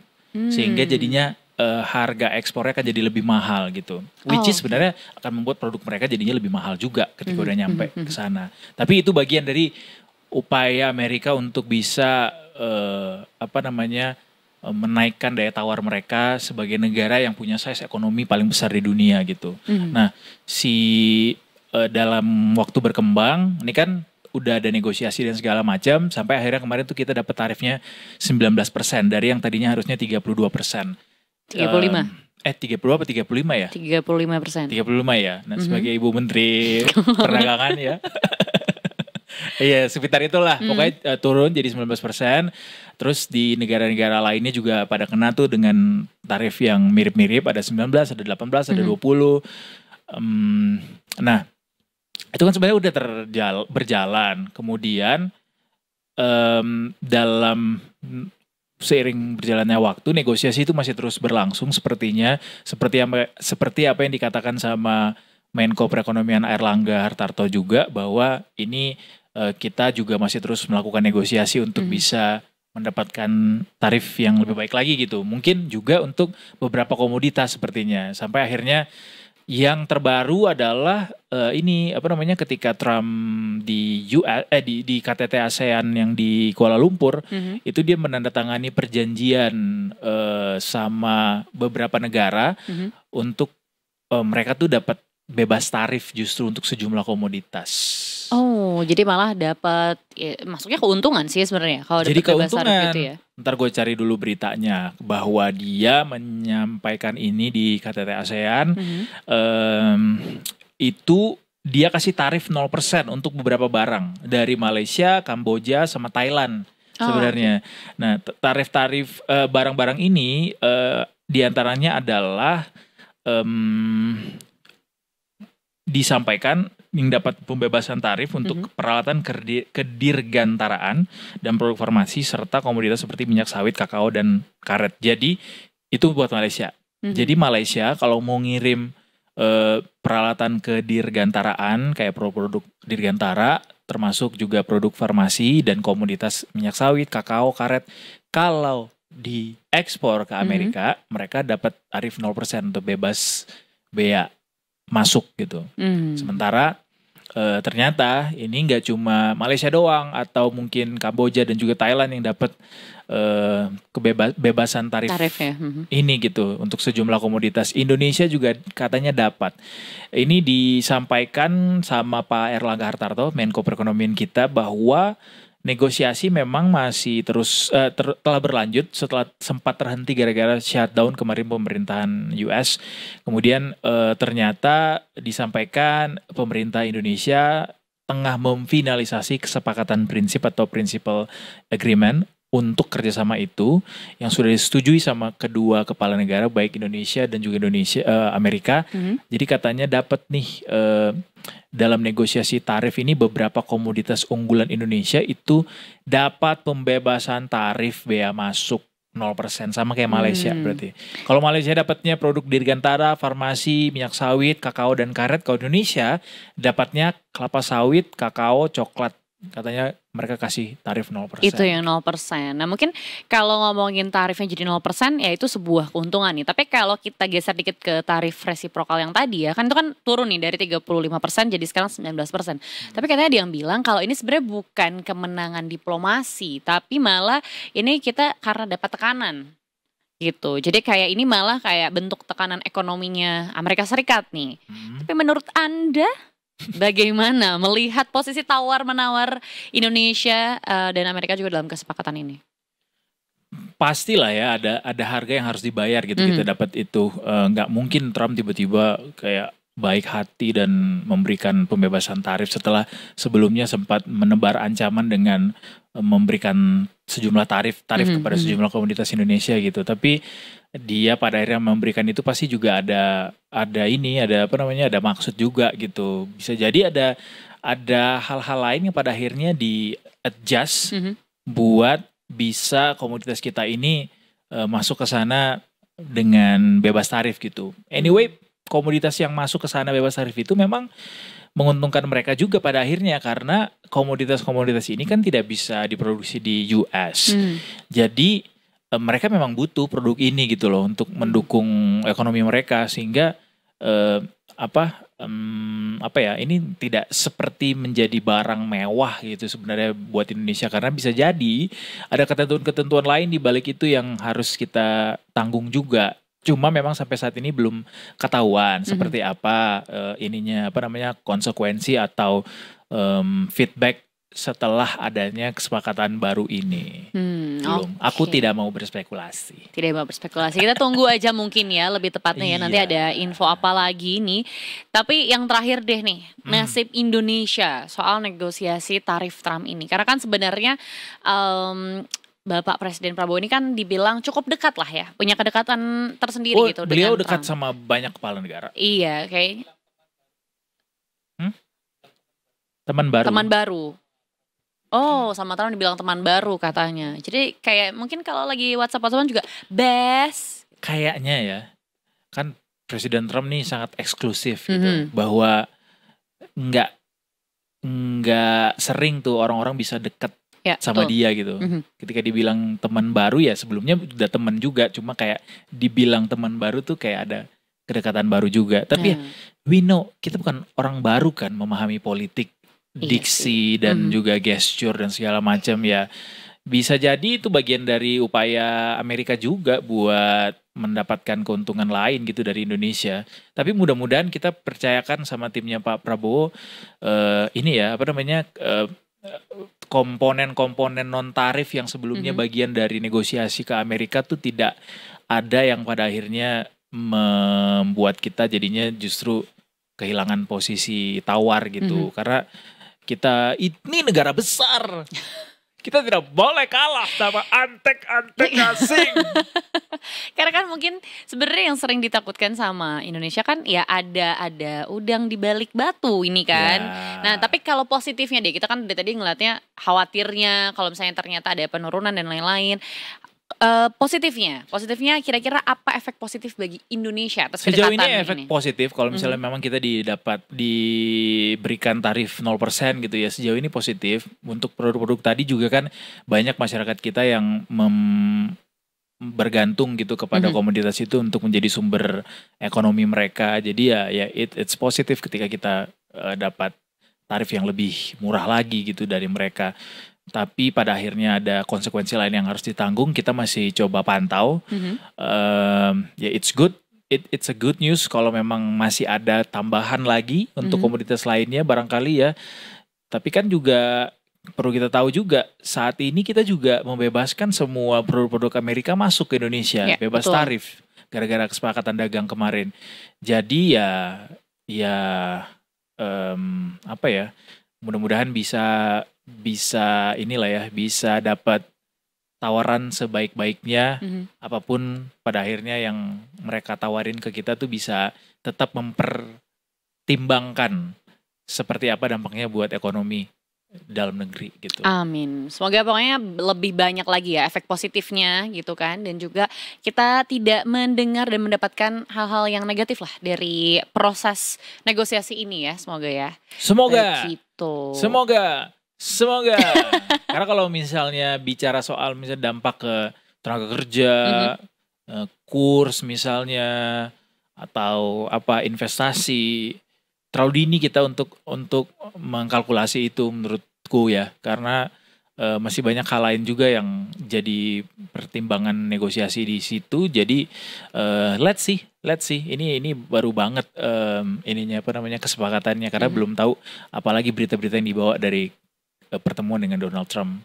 Dan Donald Trump juga mau ketemu sama Xi Jinping kan, Presiden China. Bisa jadi itu juga pada akhirnya mempengaruhi nanti kayak apa nih kebijakan perdagangan kita, karena kita sangat bergantung sama kedua negara itu dalam hal perdagangan.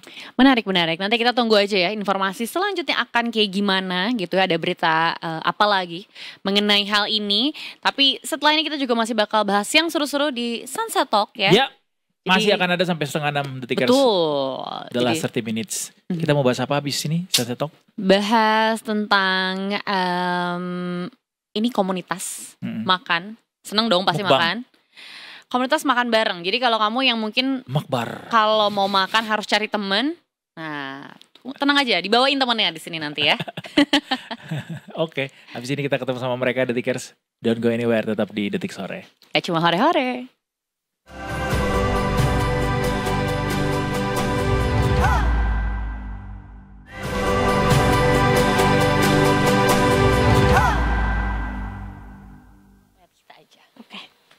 Hai, kita back. bertiga kali ini ya di Detik Sore, nggak cuma hore-hore. Ada, kamu siapa?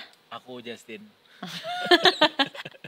Ada Edo, Laya, dan juga Abel. Ada Abel. Ada Abel dari founder Pergi Makan Jakarta. Yes. Isabella. Pakai dot, jangan lupa. Oh iya, pergimakan.jkt.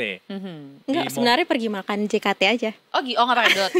Siapa ini yang buat? IG-nya ada dotnya tapi. Nggak ada. Oh, Pergi makan JKT. yang bikinnya siapa nih? Pergi makan JKT ya. Apa melihat tulisannya Isabella aku ingin bernyanyi. Boleh. Iya, Isabella. Cukup. Udah, segitu aja. Pengennya segitu doang kan? Oke. Kalau Kak Abel ini ya, atau Isabella ini berarti adalah founder ya, founder dari Pergi Makan Jakarta. Yes. Boleh dong diceritain mungkin ini, karena Pergi Makan Jakarta ini tuh berarti identik dengan pergi cari makan di sekitaran Jakarta, mungkin gitu kan ya. Tapi lebih lengkapnya atau lebih detailnya sebenarnya apa sih Pergi Makan Jakarta?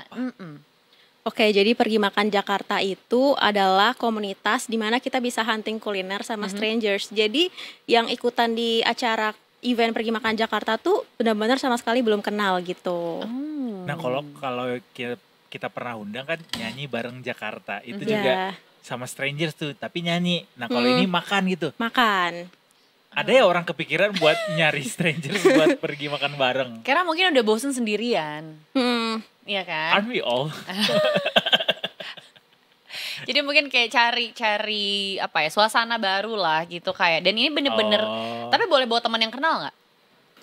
Sebenarnya nggak boleh. Jadi bener-bener harus stranger. Karena menurut aku ketika kita bawa teman tuh kita akan cenderung condong ke teman satunya gitu. Belum tentu kita mau berbaur. Tapi kalau misalnya kita benar-benar strangers, kita tuh bisa become our true self gitu loh. Kita bisa ngapa-ngapain kan, nggak perlu ada yang tahu background aku gimana atau apa. Kita bisa berteman, bergaul, makan, ya have fun aja gitu. Pengalaman apa yang membawa Kak Abel untuk menciptakan komunitas ini? Oke, jadi sebenarnya kan Pergi Makan Jakarta tuh ada 2 founder ya, aku dan temanku. Ide awalnya itu sebenarnya dari temanku ini, Kak. Karena beliau ini bilang katanya pengen deh kalau misalnya pengen bikin komunitas bareng strangers karena terinspired dari salah satu komunitas lain.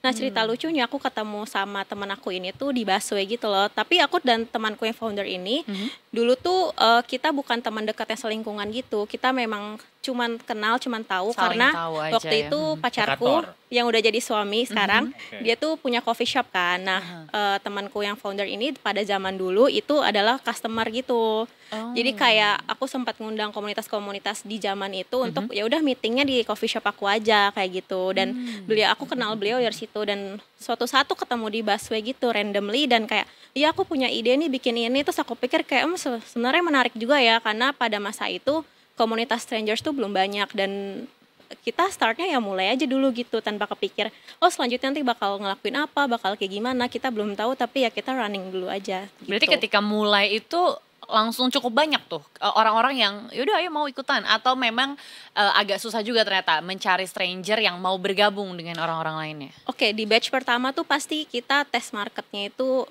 di daerah Blok M, daerah yang familiar mungkin ya. Dan di situ pasti diawali dari pertemanan dulu gitu, kayak misalkan teman-teman siapa nih mau ikut gitu. Dan temanku ini juga dia bikin suatu konten kayak kenapa sih kita nggak coba hunting makanan bareng strangers gitu, kita makan bareng, dine in gitu-gitu bla bla. Dan akhirnya itu tuh sempat viral dan Pergi Makan Jakarta tuh sempat naik dan ternyata tuh atensinya cukup banyak ya buat ikutan kayak sumuran-sumuran aku ini gitu. Karena mungkin di usia kita yang sekarang cari teman tuh nggak semudah itu gitu dan ternyata komunitas aku tuh bisa mewadahi untuk itu. Gitu sih. Banyak ya yang Cino. Kalau itu sih aku belum riset ya. Belum riset. Oh nggak ada yang laporan gitu. Aku dapet jodoh di sini gitu ya. Jadi udah nggak perlu dating apps sekarang. Iya. Bareng gabung komunitas. Karena udah ketemu langsung kan orangnya gitu. Oh jadi, tapi kalau udah ikut batch awal, batch 2 masih boleh join lagi atau kayak mungkin butuh jarak, butuh waktu atau gimana? Jadi sistem di kita tuh yang udah tergabung atau udah pernah ikutan pergi makan itu akan masuk ke grup besarnya gitu. Di grup besar itu tuh kadang kita bisa ngasih informasi apapun ataupun misalnya event terbaru bla bla bla gitu. Jadi ketika nanti ada update new event lagi tuh sebenarnya kita lebih prioritasin orang-orang yang kita udah tahu gitu ya, tapi juga nggak sesering itu mereka untuk ikutan sih. Kita juga membagi untuk teman-teman yang belum pernah ikutan kayak gitu, karena kan sebenarnya setiap event ada tuh disaring melalui komen Instagram kan, dan di situ kita lihat profile segala macam, dan baru yang udah ikutan tuh baru bisa bergabung gitu. Jadi random sih sebenarnya. Ini nge-war juga untuk bisa dapat kesempatan makan bareng ini. Iya, nge-war. Ada kuotanya. Berapa berarti sekali jalan berapa? Sebenarnya tergantung tipe eventnya sih. Mostly dari 15, pernah paling banyak tuh 30 orang juga pernah gitu. Kayak ini ya, berarti kayak lagi karya wisata anak TK nih, bawa 30 orang. Kayak gitu. Oh, oke. Dengan kendaraan yang disediakan sama Mostly kita ini biasanya kita di satu area tertentu, dan itu kita udah include makan berat, makan ringan, snacking atau coffee time. Di coffee time tuh biasa kita kayak chit chat, main game, dan deketin anak-anak ini supaya jadi teman gitu akhirnya gitu. Oh, kegiatan itu biasanya berdekatan tuh lokasi-lokasinya. Iya, tapi bisa jadi kalau misalnya agak jauh pakai kendaraan umum gitu. Oke. Jadi memang direncanakan ya udah pergi bareng gitu, nanti titik kumpulnya di mana gitu ya. Di Wiskul bareng lah ya. Iya, betul. Kalau misalnya kita tahu ada beberapa juga komunitas yang akhirnya mendirikan wisata untuk keliling Jakarta untuk mengunjungi situs-situs bersejarah. Benar. Nah, kalau ini wisata kuliner mengunjungi sentra-sentra kuliner atau mungkin tempat-tempat makan yang hits gitu di Jakarta. Gak selalu hits, kadang juga ada yang mungkin orang belum tahu, yang agak-agak hidden game, kayak misal kita pernah kuliner di dalam pasar juga. Tapi bisa dipastikan rasanya enak. Kita explore bareng gitu. Mostly gitu. pasti iya, karena kan banyak tempat yang mungkin aku juga belum pernah explore, tapi itu tempat ini menarik gitu. Misalnya dari segi otentik gitu, yang paling penting. Jadi kayak udah menarik. Udah pasti enak gitu. Iya, udah pasti enak. Tapi maksudnya juga udah pernah dicoba gitu. Pengalaman di situ, kemudian ini ayo guys ke sini nih, ininya enak banget gitu. Tapi biasa sih aku minta rekomendasi teman-teman yang ikutan, kayak mereka so far so good sih. Bilangnya enak gitu. Oke, berarti memang ya karena khawatirnya itu kan udah bawa rombongan banyak ya. Zong daging kan kelelawarnya kurang mateng nih gitu. Agak cuy-cuy gimana gitu ya, kan repot kalau kayak gitu ya. Dan ini berarti sudah berlangsung berapa lama nih dari awal muncul nih Pergi Makan Jakarta ini? Sudah berapa tahun? Kita start dari Maret 2023, kayak sekitar 2 tahun lebih sih sampai sekarang. Udah lumayan ya berarti. Dan berarti sudah batch ke berapa nih hari ini?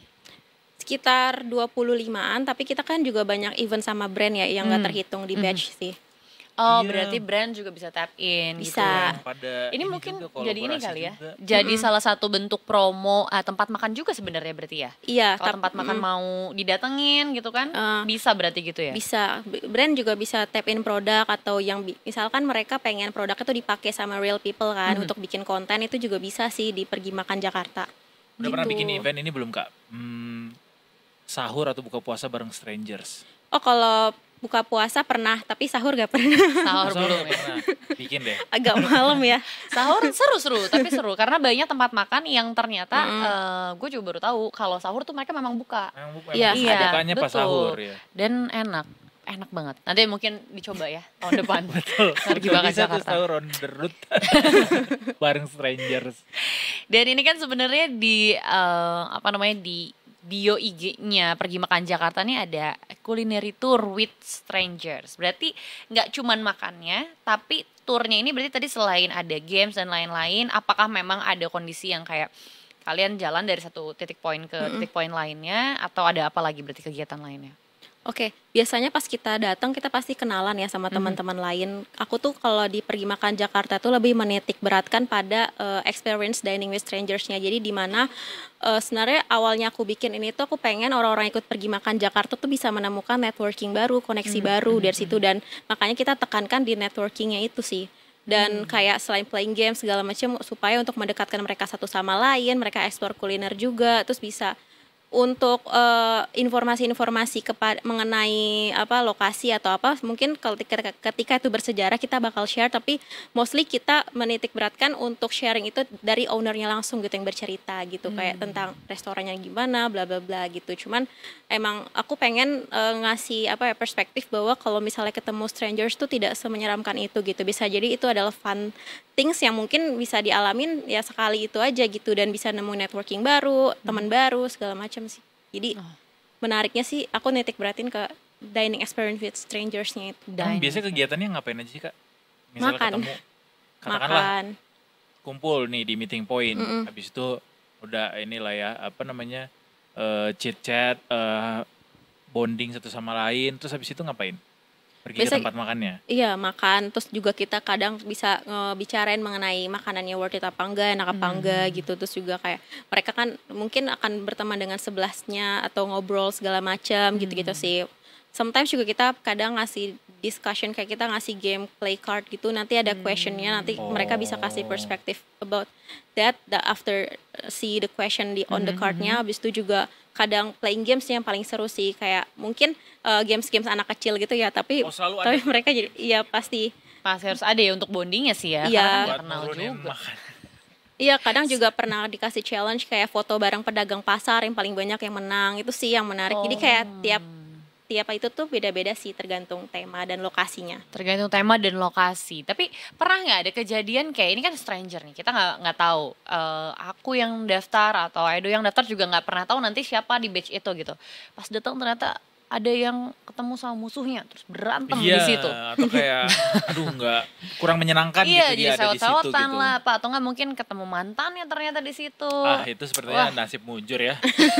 Belum pernah sih, alhamdulillah belum pernah. Belum. Tadi aku lihat fotonya ada badminton juga loh. Iya. Jadi kita tuh ada beberapa segmen event gitu. Ada yang pertama kan PMJ Culinary Tour on Weekend kayak 3 tempat itu. Terus juga ada PMJ After Office, di mana kita kayak after office pulang kerja Jumat malam tuh kita cobain restoran baru. Dan juga PMJ Menadak Sehat kita kayak olahraga bareng, karena kan sometimes makan juga butuh olahraga ya. Habis itu juga ada PMJ kita kayak crafting atau kita ada workshop gitu. Kita juga ada seasonnya sih. Oh, berarti akhirnya nggak jadi cuman soal makan aja ya, tapi ini memang jadi komunitas besar yang merangkul banyak stranger di Jakarta dan bisa doing anything lah ya gitu kan akhirnya. Oh, jadi akhirnya nggak cuma makan, olahraga ya. Iya, itu juga penting. Acara kumpul-kumpul tapi pendekatannya makan. Nah, bisa dibarengi sama kegiatan lain juga pada akhirnya. Tapi core eventnya adalah makan. Benar. Kalau satu tempat makan atau jenis makanan nih yang Kak Abel dan juga teman-teman pergi makan Jakarta datangi dan enak banget. Apa? Please rekom. Oh, yang aku sangat kagum itu enak sih, ini sih di Pasar Palmerah tuh. Dia ada soto goreng Pak Ateng sih. Tapi mungkin orang-orang belum pada notice kali ya. Soto goreng? Jadi dia tuh sotonya tuh benar-benar ditumis kecap gitu, kan dicah gitu lah ya. Terus habis itu ada kuahnya juga, tapi dia tuh benar-benar di dalam pasar. Kita benar-benar makan di pasar tradisional, pasar basah gitu. Di lantai 2-nya itu tuh benar-benar aku kagum sih enaknya. Sampai sekarang belum nemu Palmerah ya. Antri nggak kalau kesana?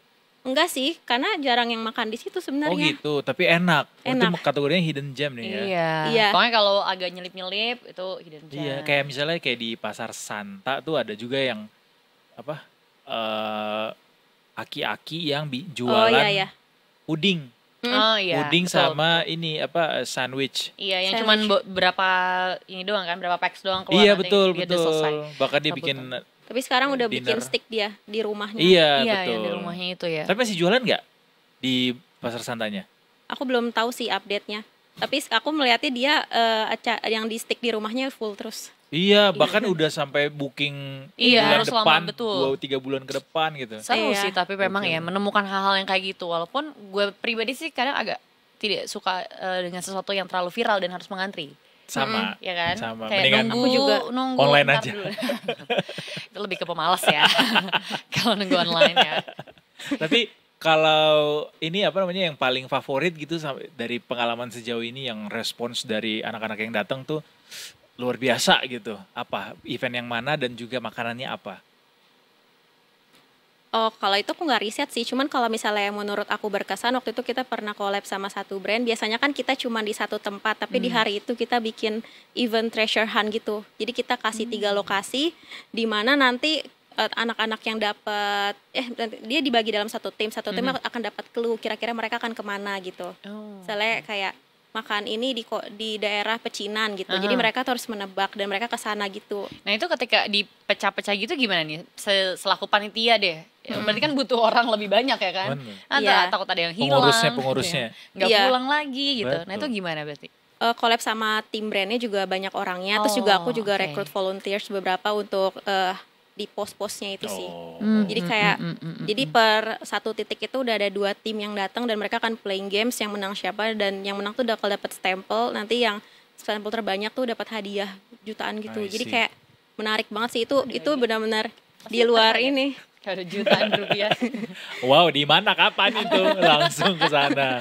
Langsung. Tapi gue selalu amazed loh sama orang-orang yang tinggal di Jakarta tuh selalu punya ide-ide cemerlang dan brilian yang kita nggak pernah kira ini bisa dibikin, ternyata ketika dibikin ternyata rame gitu responsnya. Iya betul, karena kan mungkin bingung juga ya kalau liburan di Jakarta mau ngapain kan sebenarnya kan, ya selain mall lagi gitu kan, tadi juga kita sempat bahas ruang publik juga sedikit. Betul. Akhirnya ternyata muncullah ide lain, ya udah kalau mau liburan di Jakarta ada nih, salah satunya adalah makan bareng strangers. Tapi ada kuotanya lagi, soalnya kalau nggak dibikin kuota bisa seluruh Jakarta ikutan ya. Tahu hari itu semua ikutan repot ya. Berapa paling gede bawa orang di satu event?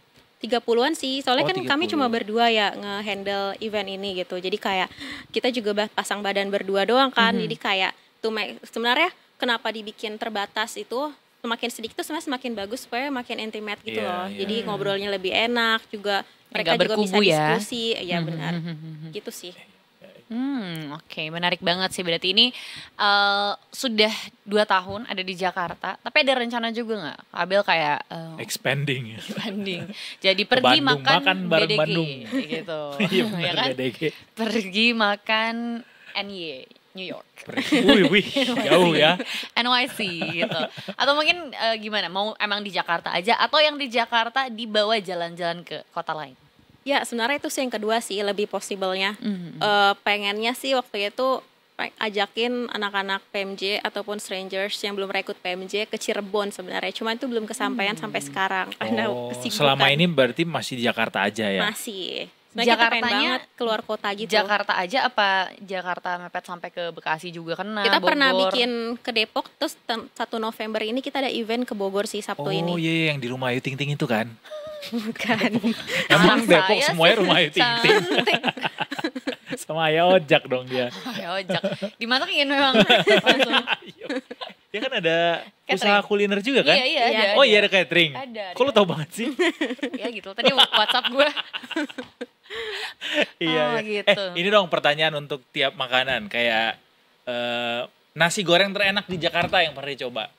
Boleh deh. Kita minta 5 kali ya. Iya, dari gua, dari lo, Iya, dari gua, iya. dari lo gitu. Boleh. Tapi Yang referensi sejauh ini aku pernah ya dicoba. berarti. Iya, referensi. Kalau nasi goreng terenak buat aku tuh sebenarnya ada di Buatan ibuku katanya. Susah juga. Harus ke rumah. Di Fatmawati sih, namanya nasi goreng Basuro. Jadi dia tuh lokasinya di depan showroom mobil gitu. Dia nasi goreng kebuli kambing. Kebuli kan. Bukan Tapi keliling dia- kan nasi gorengnya? Apa? Dia Bukan diem di situ keliling, tapi gerobaknya. diem di situ gerobaknya. Iya, namanya dia apa? tuh benar-benar udah terkenal. Nggak terkenal sih. Namanya Basuro. Kalau di Gmaps tuh namanya Basuro Pak D. Jadi nggak ada tulisan embel-embel nasi gorengnya. Oh, Basuro Pak D. Coba. Jadi itu benar-benar nasi goreng kebuli terenak versi aku. Oh, nasi goreng kebuli Nasi dia. goreng kebuli kambing. Wah, enak sih. Itu benar-benar pas, nggak terlalu strong di lidah. Kadang kan kalau nasi goreng kebuli terlalu strong kita sampai hidung gitu kan. Tapi dia tuh benar-benar pas sih. Apa Mbak kalau di Maps? Basuro Pak D. Basuro Pade. Dan ini beneran, maksudnya kan kadang gini, masalahnya adalah kalau nasi goreng kambing tuh entah itu potongan dagingnya sedikit lah, entah itu ya rasanya cuma dominan kari aja tapi nggak ada dagingnya. Ini tuh beneran enak banget. Enak dan gak bau perengus. Karena aku juga gak suka perengus kan di kambing. Tapi itu enak sih. Oke. Apalagi Le? Sate deh. Sate mungkin kalau mau malam-malam. Oh, cari. sate. Enggak Aku tahu. berpadang, tapi satenya apa aja deh? Sate yang Sate enak. tuh aku suka tuh di radal sih. Cuman aku lupa ya nama satenya Sate apa. Dia tuh radal. benar-benar di gerobak juga gitu. Ada sop kambingnya. Oh lengkap. Cuman aku satenya lupa Madura. deh. Berarti Madura ya kalau ada. Madura sih, tapi dia tuh benar-benar sop kambingnya enak banget. Cuman aku lupa ya namanya apa. Dia nggak keliling juga. Enggak, dia standby. Agak repot sih kalau jualan sop kambing keliling ya. Kan gede banget tuh. Tapi dia tuh aja, Bu. dulu tuh aku makan di situ nggak pernah rame. Sekarang aku jam 8 tuh udah kayak abis gitu loh. Oh, Wah. berarti kita Udah diketahui susurin orang. semua radio dalam. Kita cari Kita yang lihat paling ramai. mana yang paling ramai Nah, ya. itu berarti Jualan namanya. yang Cuman bobo satu sih sop nih kambing, kayaknya. sate kambing. Pokoknya di Jalan Raya Radio dalam. Oke. Oke. Ini masih dekat-dekat ya daerahnya tadi. Lanjut. Bakso. Besok kumis gue. Bakso di Jakarta. Ditanya kan. Si Baling Bandung soalnya. Harus tuh bakso tuh. Besok Kalau kumis bakso ya. menurut aku yang paling enak di Bogor lagi. Aduh jauh Oh ya. banyak sih Bogor yang enak. Iya, namanya bakso sesepan. Sesepan. Apa bedanya dia? Kenapa dia sampai enak banget dan harus ke Bogor nih? Dia Sekarang tuh bakso uratnya tuh apa ya? ngurat banget. Ngurat banget, enak sih. Terus kuahnya juga. Berotot banget. Dan tapi dia tuh ada tetelan itu loh, tetelan yang Oh, enak nice banget. itu. Tapi dia tetelan itu benar tetelan goreng, bukan tetelan yang digoreng pakai tepung gitu dan Oh, oke. crunchy. Itu sih yang bikin beda karena kan jarang ya bakso yang pakai tetelan goreng gitu.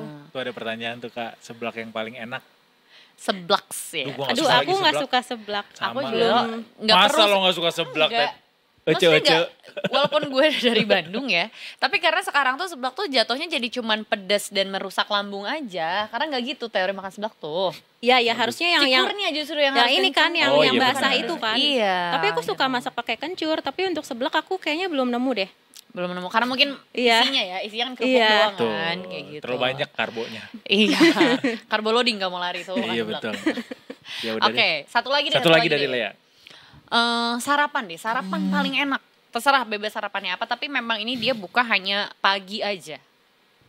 Sarapan. Kimteng Apa tuh Kim? di Pekanbaru. Jauh ya? Ke pesawat. Sarapan apa ya? Aku jarang sarapan lagi Kak. Sama Ganti intermittent kan? pertanyaan. Oh, Aku enggak ya? sarapan di rumah benar-benar ngopi sama Oh, apalah berarti yang ada enak. aja. Iya benar. Rumahnya Kabel sarapan. Pisang Kak? goreng. Biasa pakai combro sama. Jadi di dekat Oh. rumahku tuh ada yang dia tuh spesialis singkong gitu loh. Jadi Aha. singkong keju, combro, semua pokoknya dari misro singkong. gitu. Oh. Jadi tuh enak buat Dekat rumahnya kopi. ini sentra produksi Kusuka. Baik singkong. Oleh-oleh ya. So di situ. Wah, itu pokoknya banyak sih tadi sebenarnya ya dari Kabel ini karena memang ya namanya juga pergi makan Jakarta berarti udah banyak banget sebenarnya tempat makan di Jakarta yang sudah disimbangi dan kalau mau ngajakin lagi mungkin detikers yang belum tahu nih Iya, bisa gimana di mana? caranya terus atau mungkin kalau memang ada apa tiketnya berapa harganya terus juga setiap hari apa buka batch-nya boleh di Oke, jadi sebenarnya untuk ikut Pergi Makan Jakarta itu cuman tinggal follow di akunnya Pergi Makan Jakarta dan di situ tinggal ditunggu aja update eventnya. Lalu juga beragam sih harganya tergantung tempat yang akan kita tuju, tipikal makanannya, berapa orangnya ataupun brand terkait yang bisa tap in tuh biasa sponsor apa enggak gitu tuh mempengaruhi. Kadang juga bisa gratis full dibayarin gitu. Jadi Enak. kayak pantangin terus aja follow Instagramnya Pergi Makan Jakarta dan tungguin aja infonya di situ, komen sebaik-baiknya, secepat-cepatnya, sebagus-bagusnya maksudnya. Dan tunggu DM dari Pergi Makan Jakarta untuk proses selanjutnya sih. Biasanya Tiap yang kapan kepilih itu acaranya? di DM. Apa? Tiap kapan? seminggu sekali atau Seminggu sekali, biasa di weekend. Oh, oke. Jadi siapkan weekendmu untuk join Pergi Makan Jakarta. Thank you Kabel. Terima kasih, Sudah Kak Isabella. ngobrol-ngobrol tentang Thank Pergi you. Makan Jakarta. Sukses. Berarti minggu ini mau makannya kemana nih? Bogor. Oh yang Bogor Sabtu itu. ini. Oh. Kita bakal keliling Surya Ini Kencana ya, sih. surken ya? Oh, Iya. makan ini, cungkring. Cungkring dan lain-lain. Soto bening. Apalagi ya? Banyak deh di situ. Pasti pulang bawa roti Bawa unyil, kan? ini, bawa Talas talas Bogor. Bogor. Terima kasih ya Kak Abel. Kalau Terima gitu kasih sekali lagi. boleh kita closing bareng Kak Abel. Nanti Iya. Edo dan aku bilang Detik sore. Dijawabnya nggak cuma hore-hore. Oke. Alright. Terima kasih banyak Detikers juga. Terima kasih sudah nonton Detik Sore dari jam 3 sampai setengah 6 sore. Ini kita harus pamit ya sekarang. Tapi besok akan ada lagi Detikers Yes. seperti biasa Senin sampai Jumat di detik.com. Mau di media sosialnya bisa, mau di YouTube, mau di website juga bisa.